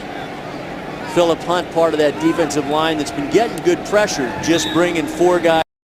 The kneel down, half is coming to an end. The Philadelphia Eagles up 17-0. Michael Vick using LaShawn McCoy an awful lot. And the Philadelphia Eagles defense and their special teams contributing. Sante Samuel, other guys very involved. When we come back, all sorts of halftime activities, but a good half for Eagles fans. Philadelphia 17, Cleveland nothing at the half. Second half of play, the Eagles up 17-0. Shady McCoy with a big offensive first half for the Philadelphia Eagles. Once again, Don Tollefson, Brian Baldinger up here undercover, a nice place to be. And also Hugh Douglas and Jeff Skaversky battling the elements. So glad to be joined by Eagles General Manager Howie Roseman. Thanks for coming up and spending some time with us. It's great to be here. You know, you're staying dry up here at least right now. I know, I was just thinking the same thing. This is a great place to be. Eagles will get the ball first, but Andy Reid told us the other day that after a game like the Steelers game, it's easy to get your players' attention, and clearly the coaching staff did that. Yeah, I think they do a great job of getting guys ready to go, and you see that out here tonight. Howie, this is the dress rehearsal. Everybody in the league is looking at this third preseason game. When you were preparing for this game, and what did you want to see here tonight coming into this one? Well, some things like right now, we'll see Deion Lewis hopefully return a kick, get an opportunity to do that, get some of our young players, and then get some stability on our first team. You know, you saw the defense out there, they did a great job, and the offense put points on the board. Of course, we've had so many touchbacks, and we're not going to have a touchback here, and that's a good thing when you really get down to it in terms of where we're going with the Philadelphia Eagles. And Howie, you talked before about Deion Lewis, who didn't have the opportunity there to run the ball out of the end zone, as we saw Rod Harper bring it out. But here's a guy who at Pitt in 2 years, I think he had something like 2,860 yards as a freshman and a sophomore, breaking a record LaShawn McCoy had for those first 2 years, huh? Yeah, I think he's the second player in Big East history to be the offensive MVP of the Big East Conference, and the other guy, Michael Vick. Pretty impressive company. We saw 2 of your rookies start tonight on the offense line. Jason Kelsey at center, of course, Danny Watkins at right guard. They're learning the ropes here on the run. What's been your impressions of both these players so far this preseason? Well, I think they're smart guys. They're quick learners, obviously good athletes, and I think they'll continue to get better the more they play, and that was one of the reasons they're in here tonight, to play and get some experience, and I think it was a great learning experience for them. Ronnie Brown running on that play, and always with veteran running backs, the question is how much do they have left in the tank. And through the first preseason games, I think we've seen that your scouts did their due diligence. He has something left. Yeah, I think so. I think he fits our offense. He can do a lot of things well. He can pass protect, he can catch the football, and he runs well inside and outside the tackles. 2nd and 9, Vince Young now at the controls for the Philadelphia Eagles. And he does just that, as Howie Roseman told us. Makes a couple of guys miss him. And also there's been some talk that maybe as you sort out the return game, he could get in on that as well. Yeah, he's willing to do whatever it takes to get on the field. Obviously, we got a really good starting running back in LaShawn McCoy, and he's told us he's willing to do kickoff returns if it comes down to it. So it's always great when you have a guy who comes in, and obviously he's been an impressive performer in the National Football League, and come in and do whatever he can in his role. Howie, obviously you guys were very prepared for the start of this free agency period, but what are some of the concerns, what are some of the restrictions here that you've had to work with because of no OTAs, no off season, changes in the way that you can run training camp? Well, I think that we're lucky that we have a coach like Andy Reid and his coaching staff to be able to get in all these guys and prepare them for the season. And I think that's an advantage that we have running this football team, is having a coach like Andy who gets everyone up to speed quickly, and he's a great leader and he knows how to bring people together. So when you have all these restrictions and things are new and guys got to learn on the fly, it's great to have leaders and teachers like that. Vince Young keeping the ball himself, a la one Michael Vick. And Andy Reid was talking to us the other day, Howie, about the fact that he thought the situation here was a good one for Vince Young in large part, and Vince Young wanted to come here because of what had happened with Michael Vick coming from another situation. Yeah, I think it's a great opportunity for both us and Vince.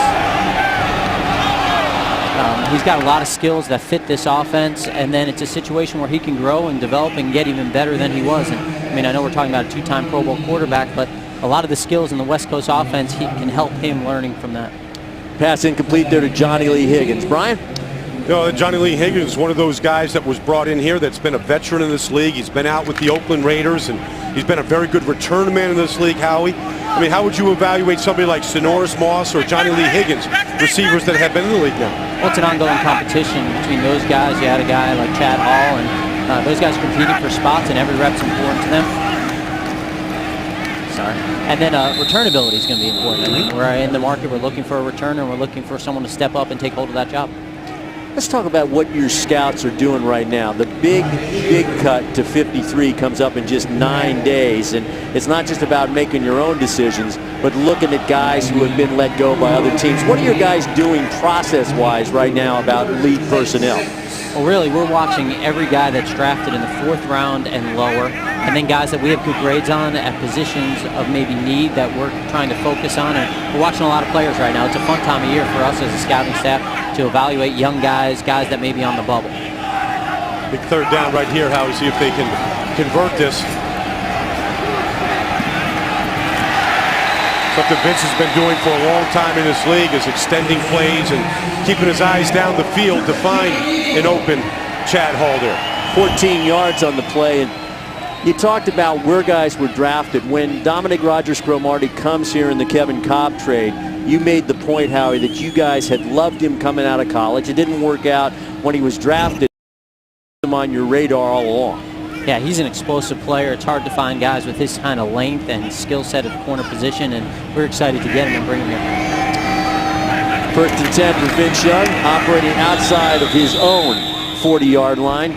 Takes the safe and the discretionary move there. Valor is sometimes the better part of discretion, or discretion is the better part of valor.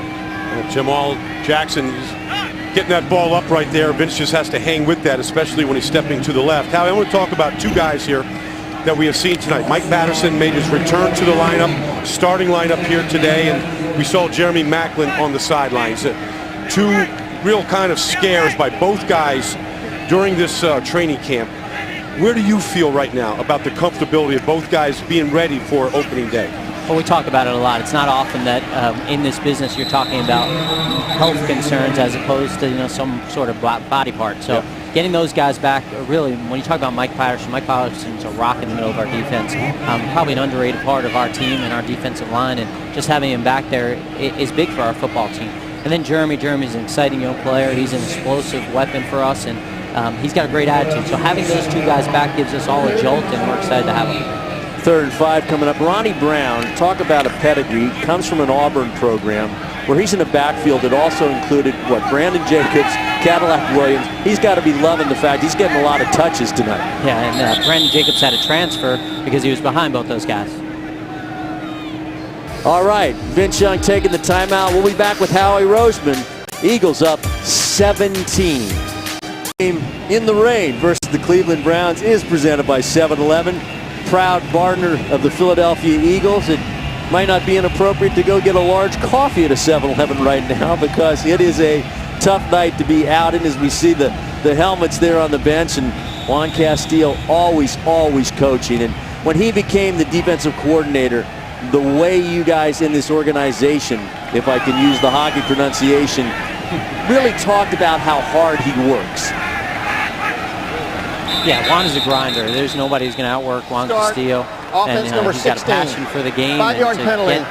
Third the down. best that he can out of his own ability and out of his players' ability. It was interesting that Leslie Frazier, a guy who was on the staff here, said that when he was an assistant, the defensive coaches, when they had a game plan, would take it to Juan Castillo to say, you know, does our plan of attack against the protection schemes work? That was quite a testimony to his defensive ability, a former pro linebacker himself. Yeah, I think that they went down and went over protections, him being an offensive line coach, and he spent a lot of time with Jim and Ron and all these other head coaches now in the National Football League. Johnny Lee Higgins with the drop there in the conditions, which are worsening by the moment, and the weather forecasters telling us this is not related to the hurricane, and we just hope everybody pays attention to the public officials. And yeah, it is going to get worse than this over the weekend, and please be safe wherever you are in our viewing audience.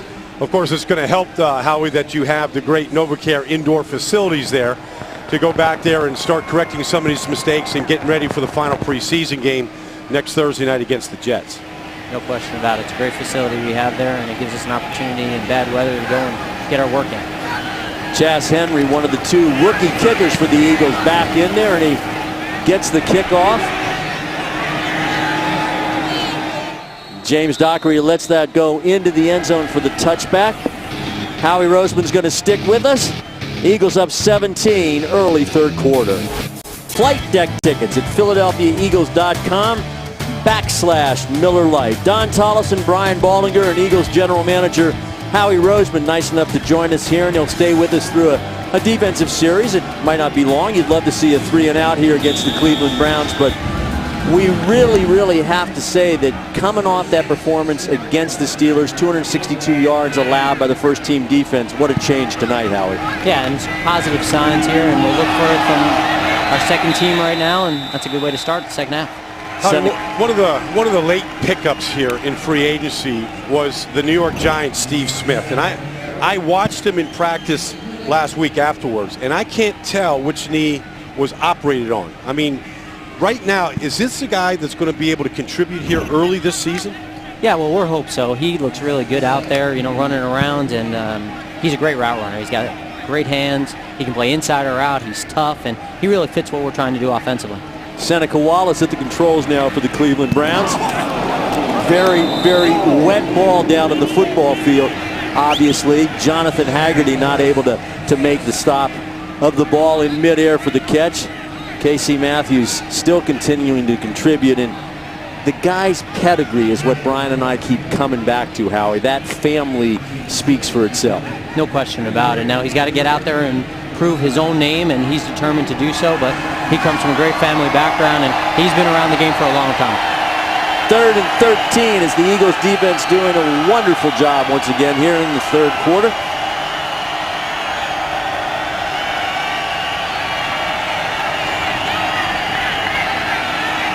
Seneca Wallace scrambling, takes it out of bounds, so that aforementioned Eagles defense did exactly what they wanted to do. Cedric Thornton with the pressure there. Getting back to Casey Matthews as we look at this third down play, Howie, I always love guys who talk about their poise. And here's a guy who, even though he took a lot of criticism right away from the media and obviously from fans, he didn't let it rattle him. He didn't panic. And I think that's a key part of a person's maturity, huh? Well, you're not going to find a problem with Casey's maturity. Like we've said, he's been around the game. He understands that there are highs and lows about it, and he's got a great attitude towards the game. Johnny Lee Higgins at his own 35. A couple of tough yards out to the 38, and that's where Vince Young and the Eagles offense will take over, protecting a 17-0 lead.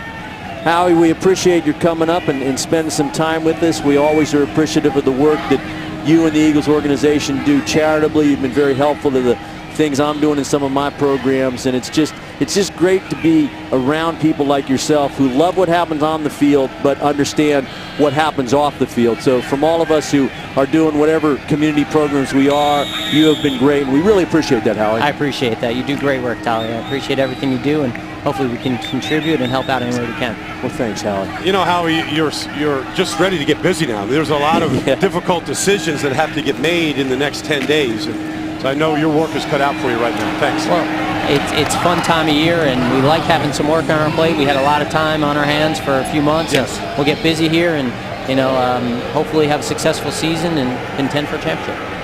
17 days until September 11th in St. Louis.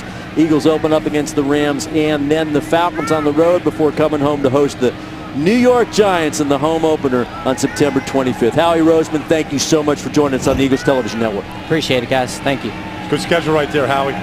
Starts in St. Louis. And it's a front-loaded road schedule, but then the beauty of that is you get into the late season, Brian, a lot of big games at Lincoln Financial Field. Well, I mean, those are 4 straight NFC conference games to start the season. They're all important. 1st and 20 after the penalty for the Eagles. Vince Young at the controls. And there's more laundry. 2, 5-yard penalty, 1st down.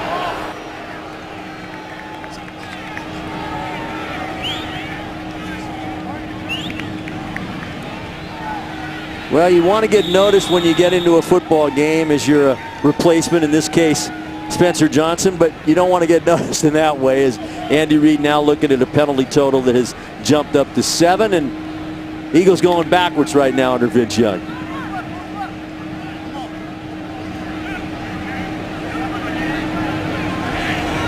First and 25.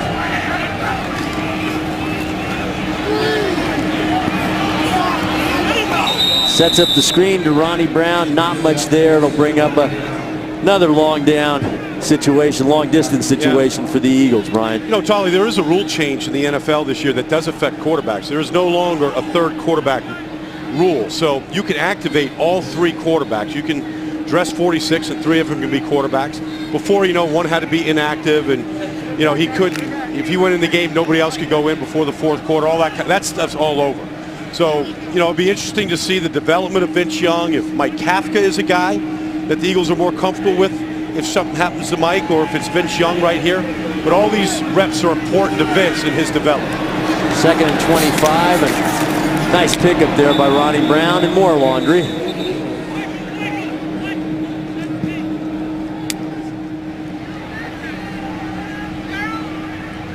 It's starting to look like a preseason game now, isn't it? Howard Mudd does not want to see this, and he is at times a very animated coach, and animated in a negative way with these penalties on his offensive line right now.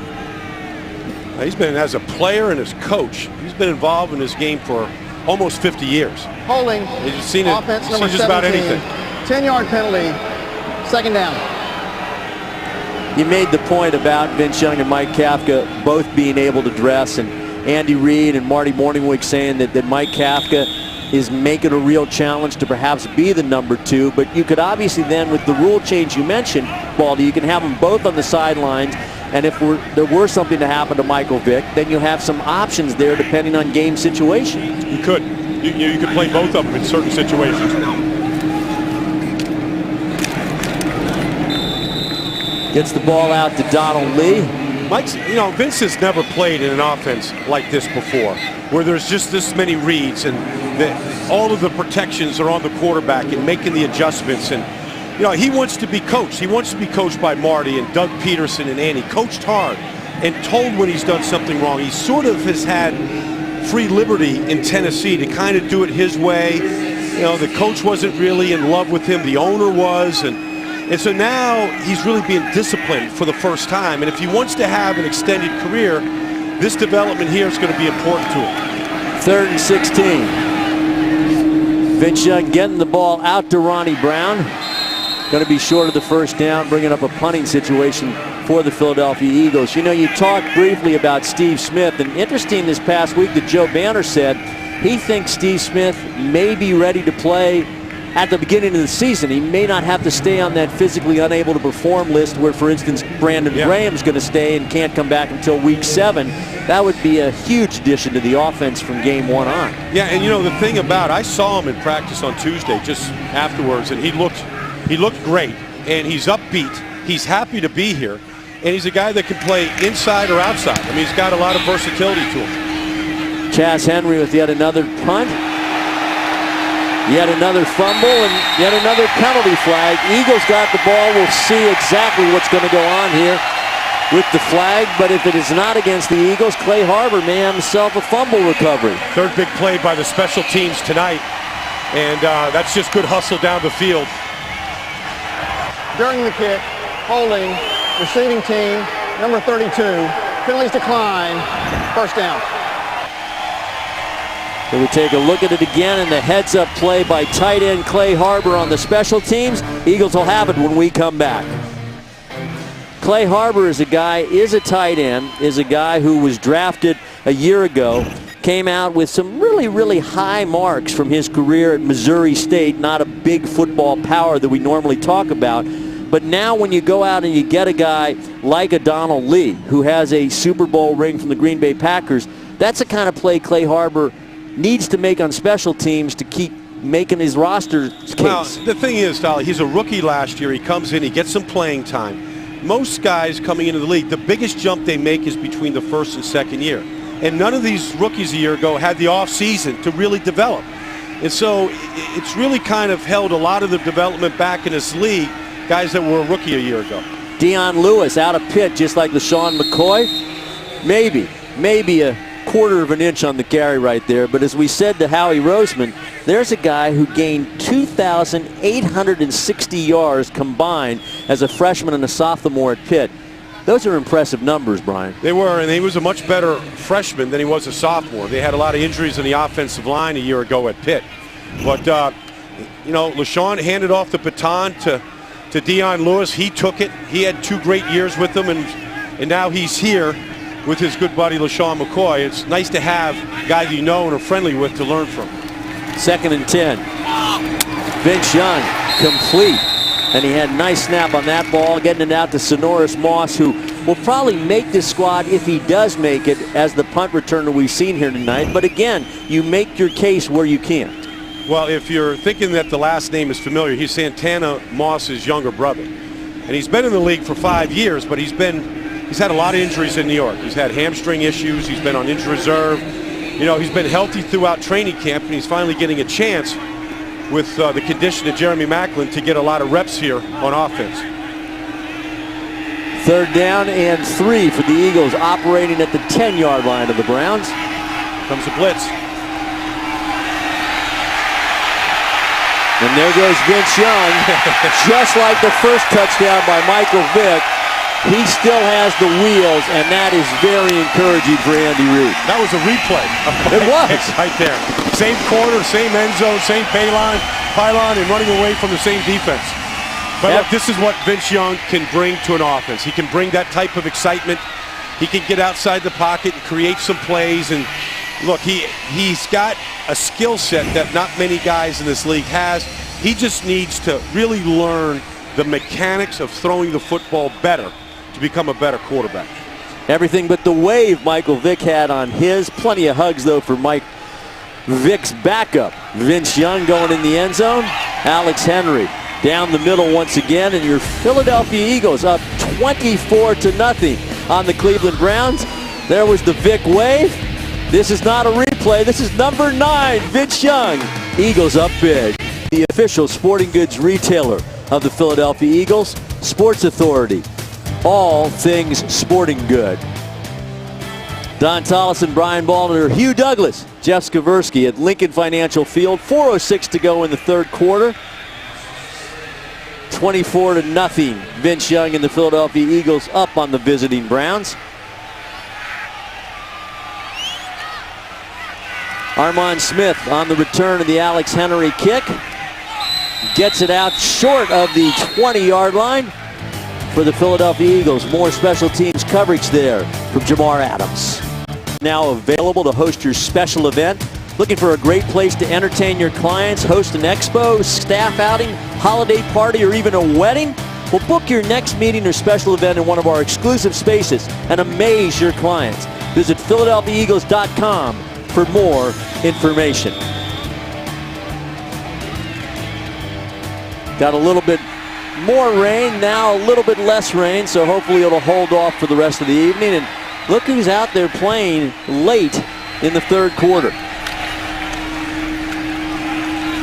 Nate Allen, Last the week's guy. starter, but Nice to see Nate Allen back, and great to see this guy back with Jeff Skaversky, Mike Patterson. Guys? Hey, what's going on? We're here at Mike Patterson, the man of the hour. Just 3 weeks ago, you had a seizure at training camp, diagnosed with AVM. Now you're back. How great did it feel to get back onto the field tonight? Oh, man, it feels good to be out here with the fellas. You know, just everything's great. Fans are out here energetic in the rain, and it feels real good. And obviously in that first series to come up with a sack, in your wildest dreams there after what you went through to come up with a sack, how huge is that for you? Oh, most definitely. It's big, you know, just to come out here and play football 100%. It feels good to be out here with the fellas. You know, I'm just really excited that everything worked out well. Do you feel 100%? I know you missed some time, obviously, in camp. Do you feel you're at 100%? You have your stamina and ready to go for opening day? Not quite yet, but I'll get there hopefully soon. How long do you think that'll take? I know you're working with new guys, Jason Babin, Colin Jenkins on that line. How long do you think it'll take after missing a few weeks in camp? Probably take another week and a half or so. Who knows? It really depends on the chemistry with us and going out there and working hard. And obviously, you guys are putting up 0 right now. The Browns aren't scoring anything on you guys right now. How special can this defense be this season? I think we could do a lot of good things, you know, but it just takes us to just continue to stay focused and going out to work hard and not you know, let anything slip underneath us. Yeah, and what do you think it'll take for everyone to get on the same page? You think it'll take this next week, obviously tonight and this next week going into the St. Louis Rams first game of the season? You know, probably. You know, the coaches have approach, and I'm sure that, you know, we'll have the correct approach for it. But for as a team and the players, you know, we just need to just continue to work hard, go in there, you know, learn our plays, and you know, getting with each other to talk things up and feeding off each other. All right, well, thanks, Mike. I really appreciate it. Congratulations on the sack. Great to see you on the field. Tolly, let's go back up to you. Thanks, Jeff. And just great to see that infectious smile once again from one of the good guys who had a serious medical situation, now cleared to play. Quinn Porter coming up just short on the run there for the Cleveland Browns, so it'll be a 4th down situation. The Eagles defense tonight, guys like Jason Babin and Darryl Tapp. Look at this tonight, 3 sacks, 10 hurries, 2 hits, 4 knockdowns, and the Asante Samuel pick. Browns going for it to get the ball to their big Taylor Klutz out of Fresno State.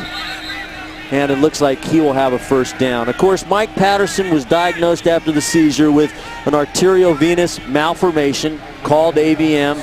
Dr. Gary Dorsheimer and the medical staff, so outstanding for the Eagles, did a great job with Mike Patterson, great job with the mysterious situation for Jeremy Maclin.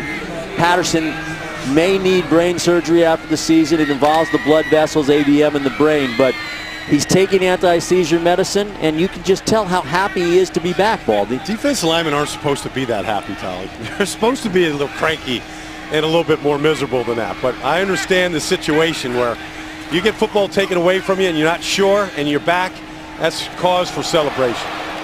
There's Seneca Wallace, who is replacing Jake Delhomme on this team this year. Jordan Cameron with the catch, rookie out of USC for the Cleveland Browns tonight. Nice catch right there. But Jake Delhomme was a veteran guy. Colt McCoy says he mentored him a lot, but the Cleveland Browns getting rid of him in favor of Seneca Wallace as the backup. Well, Seneca was here a year ago along with Jake Delhomme, and he was a holdover with Mike Holmgren from Seattle, so he knows the offense. There's a good collision. Nice job by Jafar Lindley there. Timing that ball. Saw Jafar Lindley working with Juan Castillo after practice on Tuesday. Working on just fundamentals. What he's going to do right here, backpedal, and then put that foot in the ground and now break on it. Break on it and get that ball out of the hands. And in college, he had a great stat that we just saw underscored there, Baldy. He had 34 pass breakups at Kentucky. One big reason the Eagles drafted him. And that was one right there. That's what a pass breakup is. A ball that looks like it's going to be completed and tipped out of his hands. Casey Matthews still seeing a lot of action for the Philadelphia Eagles. Quinn Porter with a Browns first down will take it down all the way to the 15-yard line. First down, Cleveland Browns. Now, the other thing to remember here is that, the Eagles have played shutout football here. I'm watching Casey Matthews come on the blitz. And one of the things they're trying to do is shed blockers using their hands rather than the shoulders. And it's a new technique for Casey Matthews. He didn't play like that at Oregon. He threw his shoulder into guys and then separated. So it's a learning process, learning how to take these techniques in practice and applying them to the game. Quinn Porter once again off the left side. Gets it down around the 10-yard line. Will bring up a 2nd and 5. Keenan Clayton in on the play, and that play coming up, the 2nd and 5, will be in the 4th quarter. Because after 3 quarters of play at Lincoln Financial Field, it is Eagles 24, Browns nothing. Field, Jeff Skaversky along with Michael Vick. Mike, after the 3 interceptions last week, how good did it feel to come back out here and get on the field and start putting up some points? It was great to be able to come back and put some points on the board, have an opportunity to play with the first team, and the mindset was going in, knowing that we was going to play 3 quarters, and was just glad that we was able to get the ball moving. It was tough in the beginning, but we was able to pull it out. Usually the starters don't play in that 4th preseason game. Do you feel right now that you are ready to go into the opener against the Rams? Yeah, I think we're ready to go. We have seasoned veterans on our team. We know the difference between the intensity in preseason and the regular season, and it's a different feel. But you have to come out here and play. You have to do what the coach asks you to do and what's required of you, and that's what we try to do. And right now with a young offensive line, how much work do you think they need to be able to get ready for the season? I know that you were being chased a little bit early on, but it looks like they settled down. Yeah, I think, we all have to work. We all have things that we have to get better at, and, I know it starts with me as being the quarterback, and we're all going to take pride in what we do.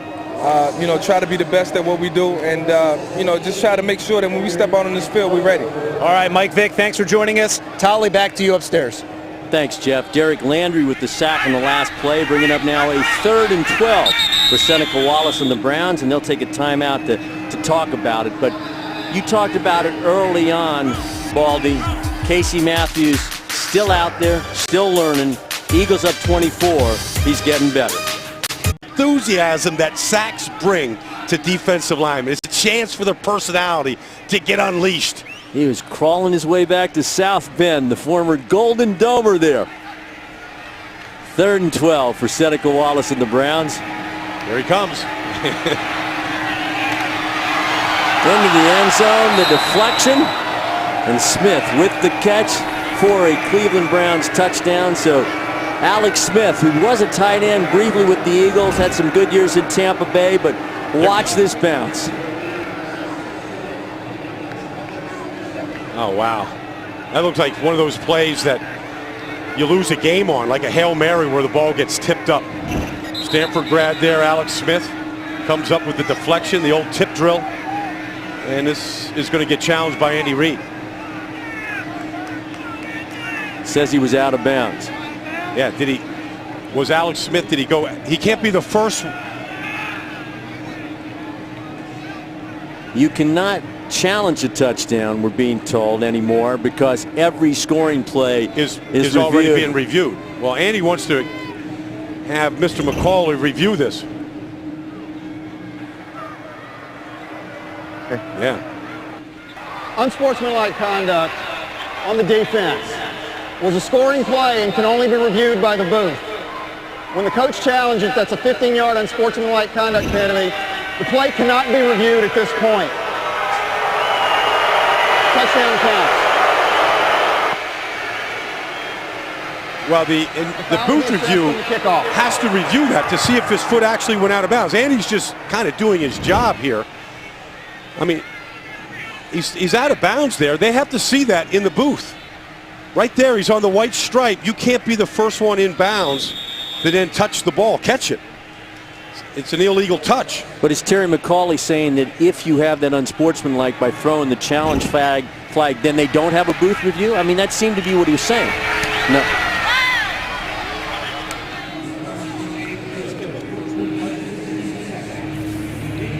We'll sort it out when we come back. 24-7 Eagles. Lincoln.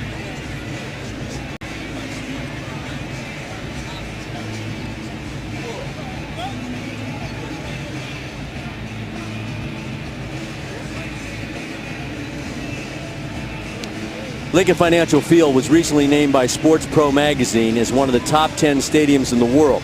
This is a tribute to Eagles fans as well as a result of the pioneering efforts by the Eagles Go Green initiatives. Go Green efforts include recycling, energy conservation, and use of 100% green energy. Last year, the Eagles powered 100% of their football and corporate operations with renewable energy generated by the sun and the wind. Chad Hall will be back to get the kickoff from the Cleveland Browns after the touchdown by Alex Smith and the Andy Reid challenge attempt. Well, they threw the flag. Once Andy threw the flag to challenge it, then the penalty flag came out and they put the review off. But I think Andy threw the flag because he didn't think they were going to review whether Alex Smith's foot was out of bounds, and he was making sure it was going to be reviewed. The review got taken away once the penalty flag got taken. Now, we've had a lot of talk this year already about changing where the kickoff comes from. We've had a lot of touchbacks, but those are the ultimate touchbacks when you put it out of the stadium. Well, look, they're trying to eliminate the kickoff return. They don't want the injuries, and the fact is you're going to see a lot of 80-yard drives this year. It's going to be long ball.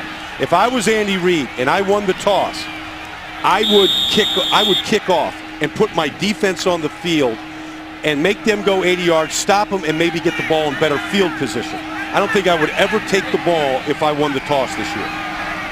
Vince Young, 1st and 10 from the 20-yard line. Vince Young will get the first down there as he again finds Sonoris Moss. And there'd been a lot of calls around the league from a lot of people, a lot of media people.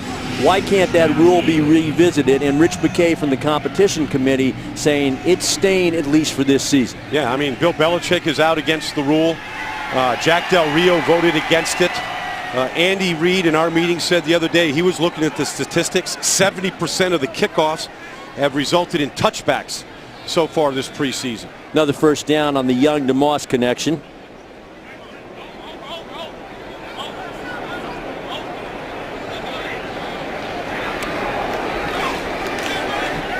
Dion Lewis.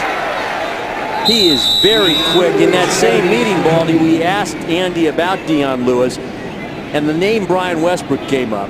And Andy said something really, really unique, and that was that Brian Westbrook was the best running back he'd ever coached by far. And then he went back and said Dion Lewis is very explosive. Yeah. Well, he said Brian was the toughest kid that he coached at that position, the best blocker. I mean, to say that anybody should be compared to him, you know, as the rookie 2 games into preseason was just, no, it's just not a fair comparison at this point. Premature. 2nd and 2. Vince Young gets the ball to Donald Lee, and ball is on the ground.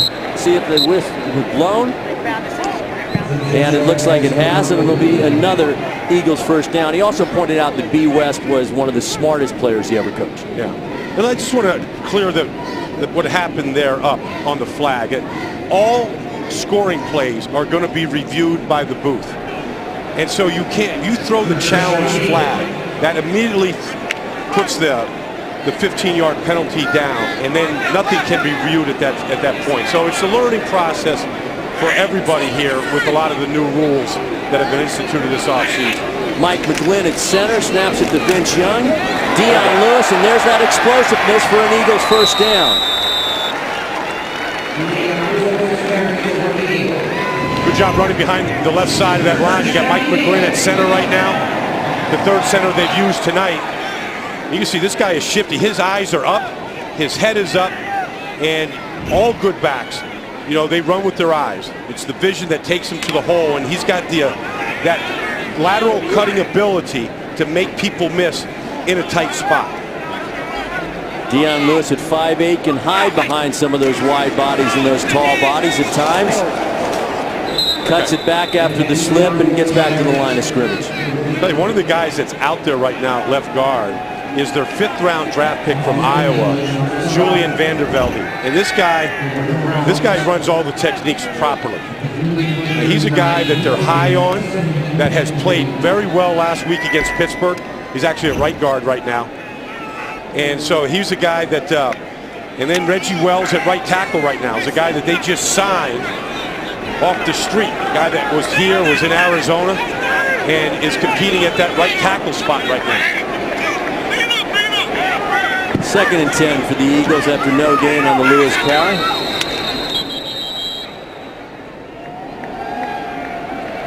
First, charge timeout, Philadelphia. Vandervelde, like all rookies, asked by Derek Boyko and the Eagles public relations staff, what's one of the things you want to mention in your bio? Sung the national anthem for President Obama. 24/7. A minor footnote. Eagles up. Back at Lincoln Financial Field, and we'd like to send out a special hello tonight to our buddy Mike Flax from Mullica Hill, New Jersey. 5-year-old Mike is a huge Eagles fan. Favorite player is Deshaun Jackson. Mike, the Philadelphia Eagles hope you feel better soon, and thanks for rooting on your birds. One of those birds, Vince Young at the controls. 2nd and 10 for the Eagles.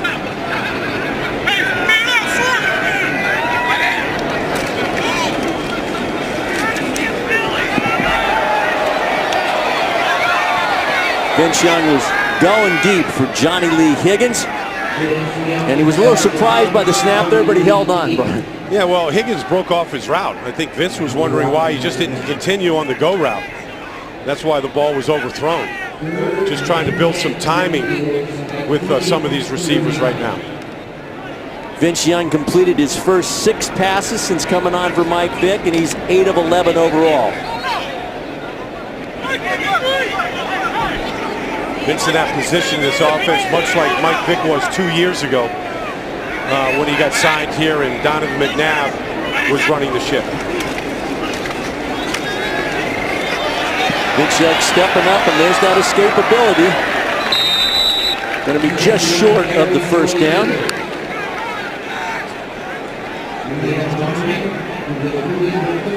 Vince Young came out of an offense in Tennessee that was run-based. Of course, they had Chris Johnson there, you know, the very explosive first-round pick from East Carolina, the 2,000 yards, and it was run-based, and then it was tight ends, it was bootlegs. It really wasn't reading triangles. It wasn't short passing routes, combinations. It's much more involved here for the quarterback than it was for Vince at Tennessee. Dion Lewis on the 4th and 1, and he'll have a first down, so the Eagles continue to drive. Brian Sanford on the tackle. Jeff Skowronski is down on the sidelines as the rain has stopped, and Ronnie Brown is with him. Guys? Yeah, guys, we are here with Ronnie Brown. Ronnie, how much more comfortable are you getting with this offense? 6 carries, 41 yards tonight, a touchdown. You must be getting a lot more comfortable out there. Yeah, you know, I'm starting to get comfortable with the offense and the way things are going, and, you know, I've kind of been learning on the fly. So now the more comfortable I get, the easier it is to play faster. So, you know, things are coming. I still got a ways to go, but, you know, it's exciting to make progress every week. Ways to go. What else do you have to do? You're a 6-year vet. What else do you have to learn here? Well, I mean, there's things, you know, little intricacies of the offense and, you know, kind of learning the formations and, you know, the routes and, you know, why you're doing stuff, you know, and understanding, you know, the whole concept of the offense. You know, I still got some things from that standpoint and, you know, a little bit of protection-wise, you know, I got to be able to do it a little bit more on the run and be able to get out a little bit quicker. And what did you see on that touchdown there, that 13-yarder?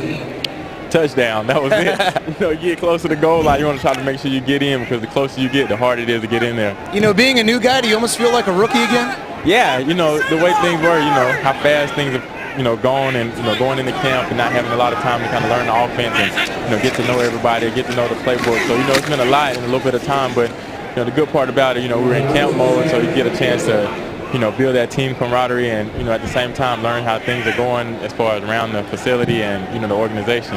All right, Ronnie, appreciate it. Look forward to you being a big part of this offense and this team this season. Good luck come week 1 against the St. Louis Rams. Thank you. All right, Tolly, back up to you guys. Thanks, Jeff. And Howie Roseman pointed out Ronnie Brown, a veteran guy, a big name, big star, willing to do almost anything. And obviously Marty Morningwig not going to show anything in the preseason beyond a certain point. He was a Wildcat guy, obviously, in a big way in Miami. Yeah, he was that. Plus, you know, he was a starter. I mean, he had a big ego, and he's taking that away. Here comes the sack. Vince Young with the chop there by Auton English. Fumbles on the play, and the Cleveland Browns will take over midway through the 4th quarter. Well, Spencer Johnson working on the outside right here, and Vince just hanging on to that ball just a little bit too long. We'll see a little better ball security with that. 2 hands on it and protecting. Max moment of the game.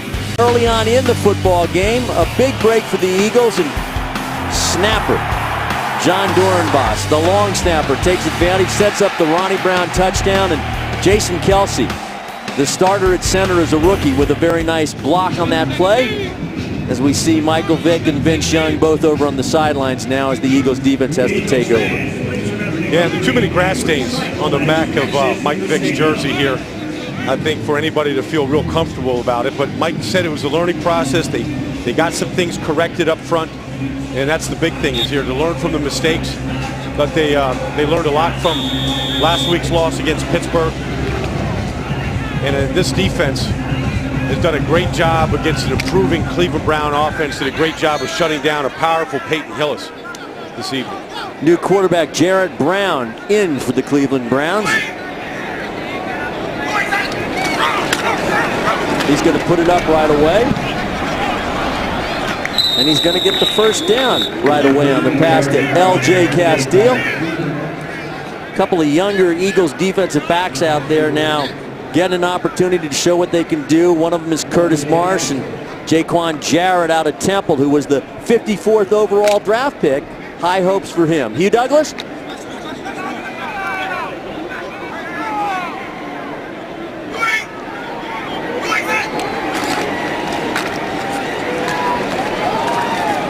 Armon Smith with the run for the Cleveland Browns. We'll get to Hugh Douglas momentarily. A little problem with his microphone, Baldy. You know, you mentioned the draft picks. Curtis Marsh in the 3rd round out of Utah. Jaquan Jarrett, the 2nd round pick. Brian Roll out of Ohio State. Young guys, team captains in college. All of these reps that these guys are getting right now, valuable. And the good thing about all of these players we're pointing out, they're not forced to start right now. They can learn. They can learn from some veterans, some key guys in front of them right now. Ball intended for Rod Windsor on the play. And the Eagles see the penalty flag come down as Brandon Hughes on the defense there, but we'll have to see about the penalty. Pass interference, defense number 27, automatic first down. Brandon Hughes is a guy that the Eagles picked up from the New York Giants practice squad. And there's the call, and I don't think that was pass interference. Do you? I don't either. I mean, you know, the receiver had a chance to go get the ball, and all Hughes was doing was reacting after the ball hit him. They might have tried to call an arm bar for him, but the receiver was doing the same. It's one of those calls, they're both kind of hand checking each other. This thing, you got to kind of let it go and let them play. 1st and 10 after the penalty for the Browns, who are driving.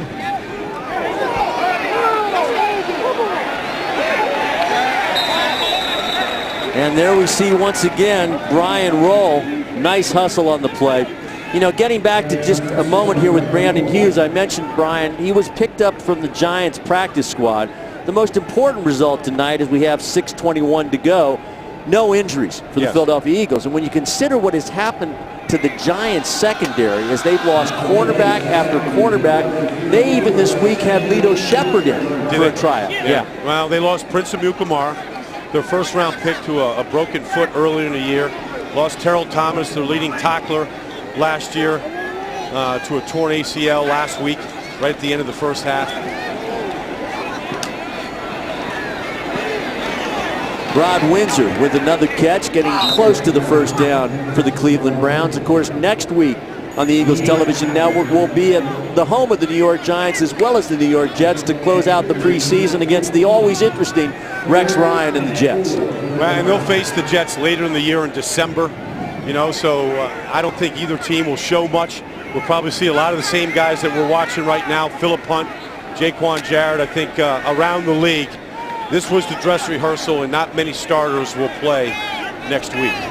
Good to see Nate Allen, after having some problems coming back from that injury earlier in the preseason, back out on the field.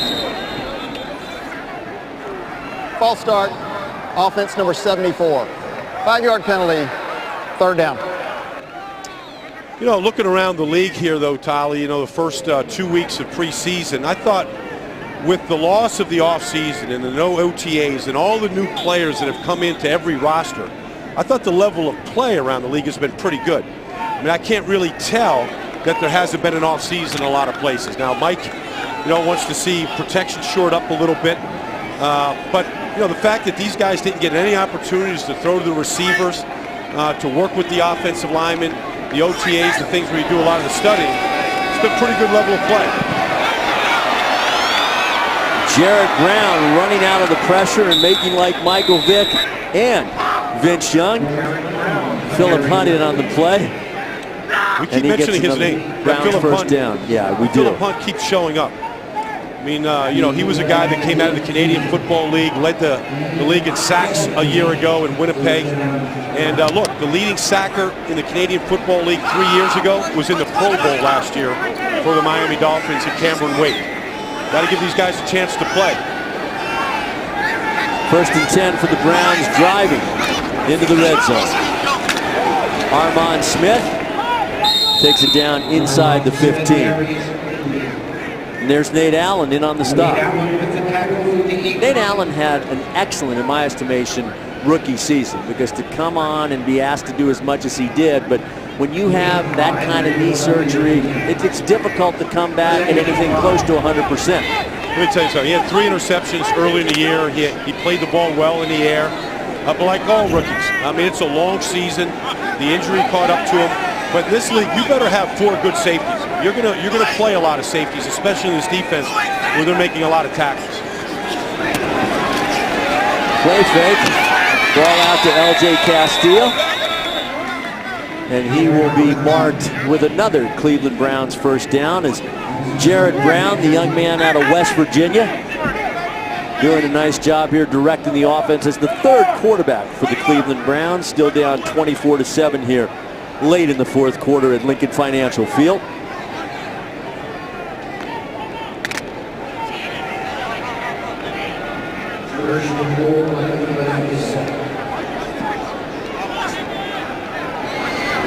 First and goal for Brown and the Browns. Played no role in his selection, I'm sure, but it's nice to have a Brown playing for the Browns. All right, it is Eagles 24, the Browns 7, just under 3 to go.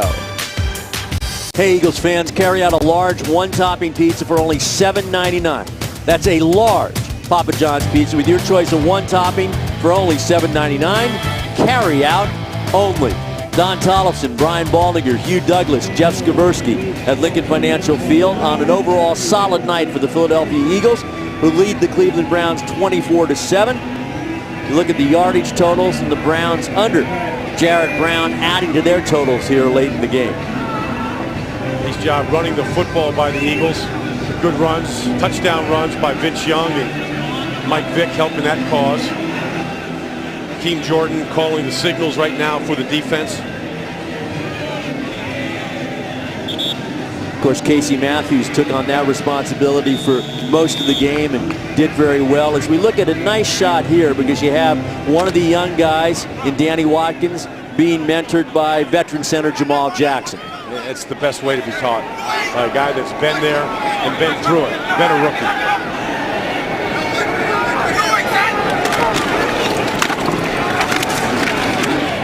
Armand Smith on the carry. Takes it down to the 5-yard line. I remember when I was a rookie, played my first NFL game in San Diego and gave up a sack on my first play. And the starting guard, a Pro Bowler, Herb Scott, told me, he said, "You're just too far up on the line of scrimmage. Back up, give yourself a little bit of room," like one of those little veteran things. And I kind of settled down, backed up a little bit, didn't give up any more pressures. And those are the things that can happen. You know, your first start, your second start in the league. Casey Matthews, big difference between Pittsburgh and playing tonight. Much more active tonight, getting off blocks much quicker.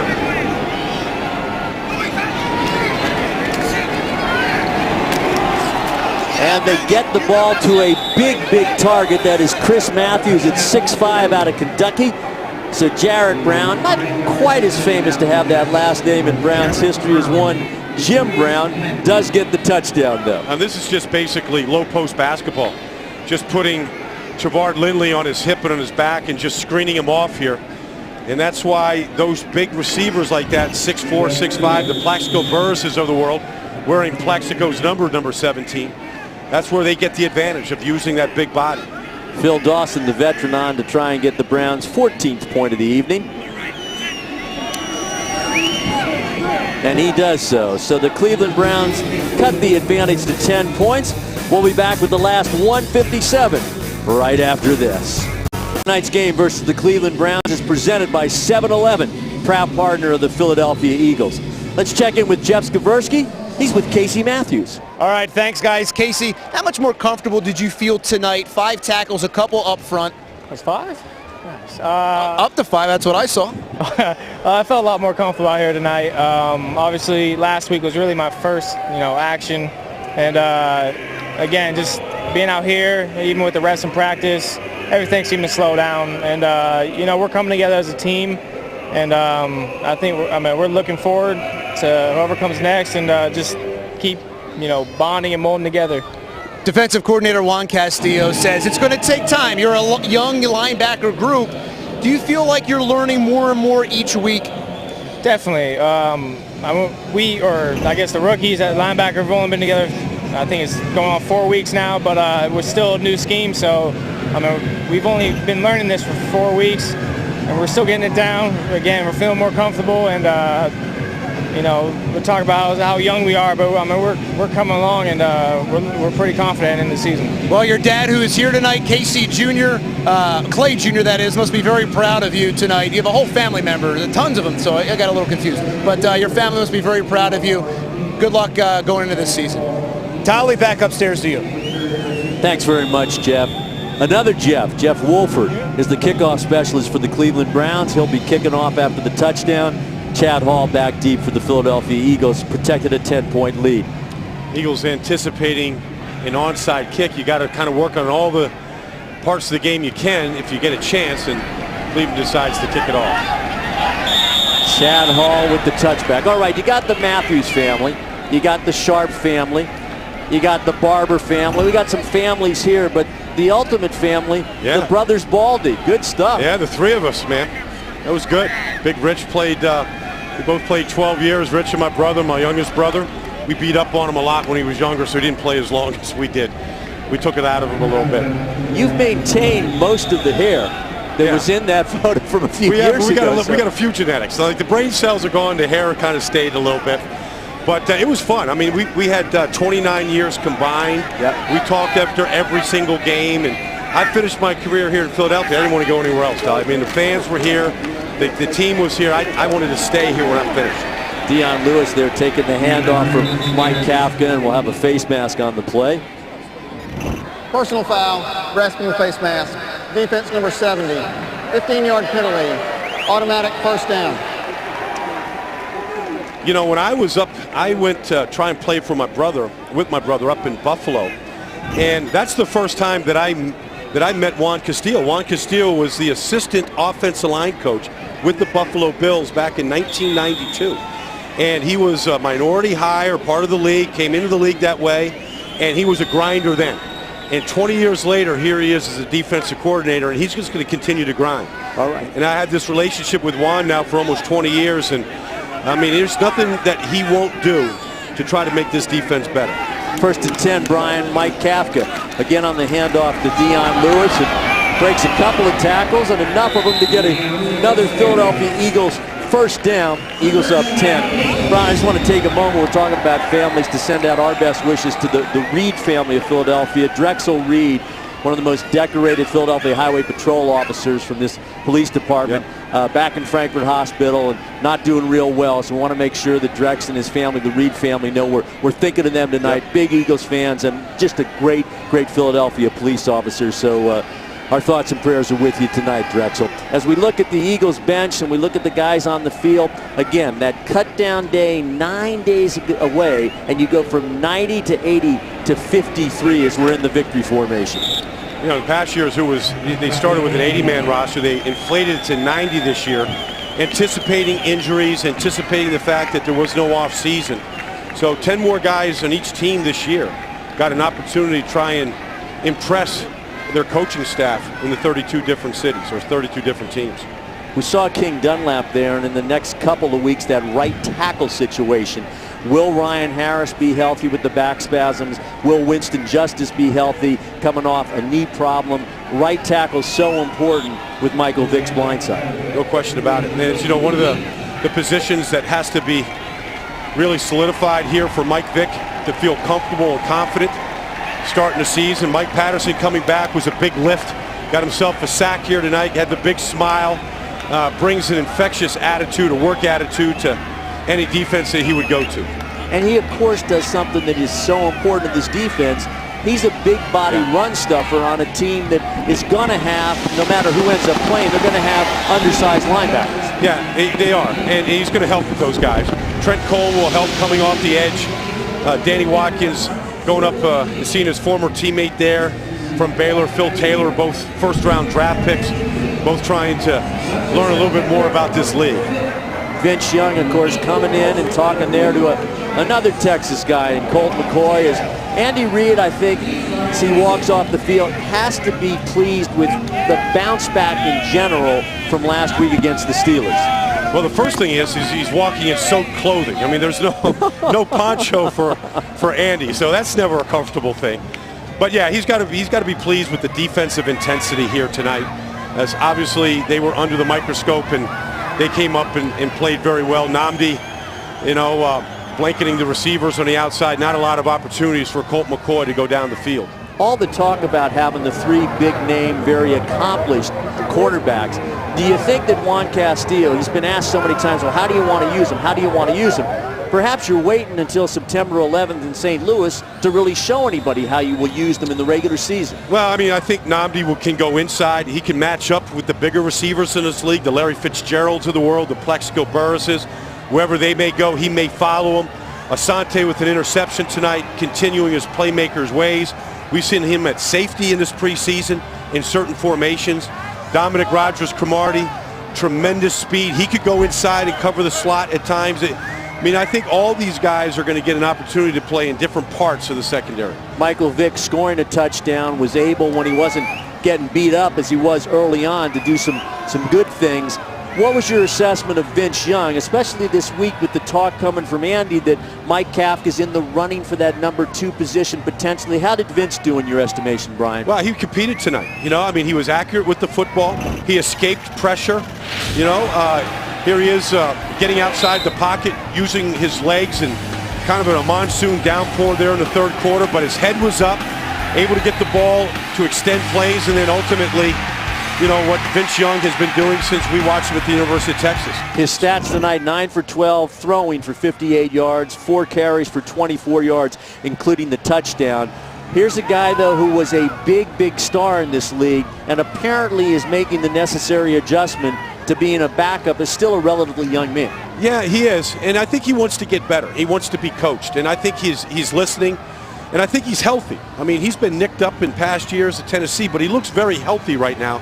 And when he's healthy and he's working every day and he's learning a new system, I think you can expect a lot of improvement. Speaking of coaching, there again, Juan Castillo with one Asante Samuel, coaching them up as they walk off the field. What else stuck out to you tonight that Eagles fans should be pleased with, aside from Casey Matthews, a pretty obvious improvement there? Well, look, Eagle fans didn't watch Colt McCoy in the first 2 games, but he was very accurate, very efficient, had thrown 3 touchdown passes last week against Detroit, and they didn't have to put pressure. They didn't have to blitz to get pressure on Colt McCoy tonight. Their front 4 did that, whether it was the first group or the second group. And anybody watching an Eagles game this year, watch to see if the front 4 can get the pressure without blitzing.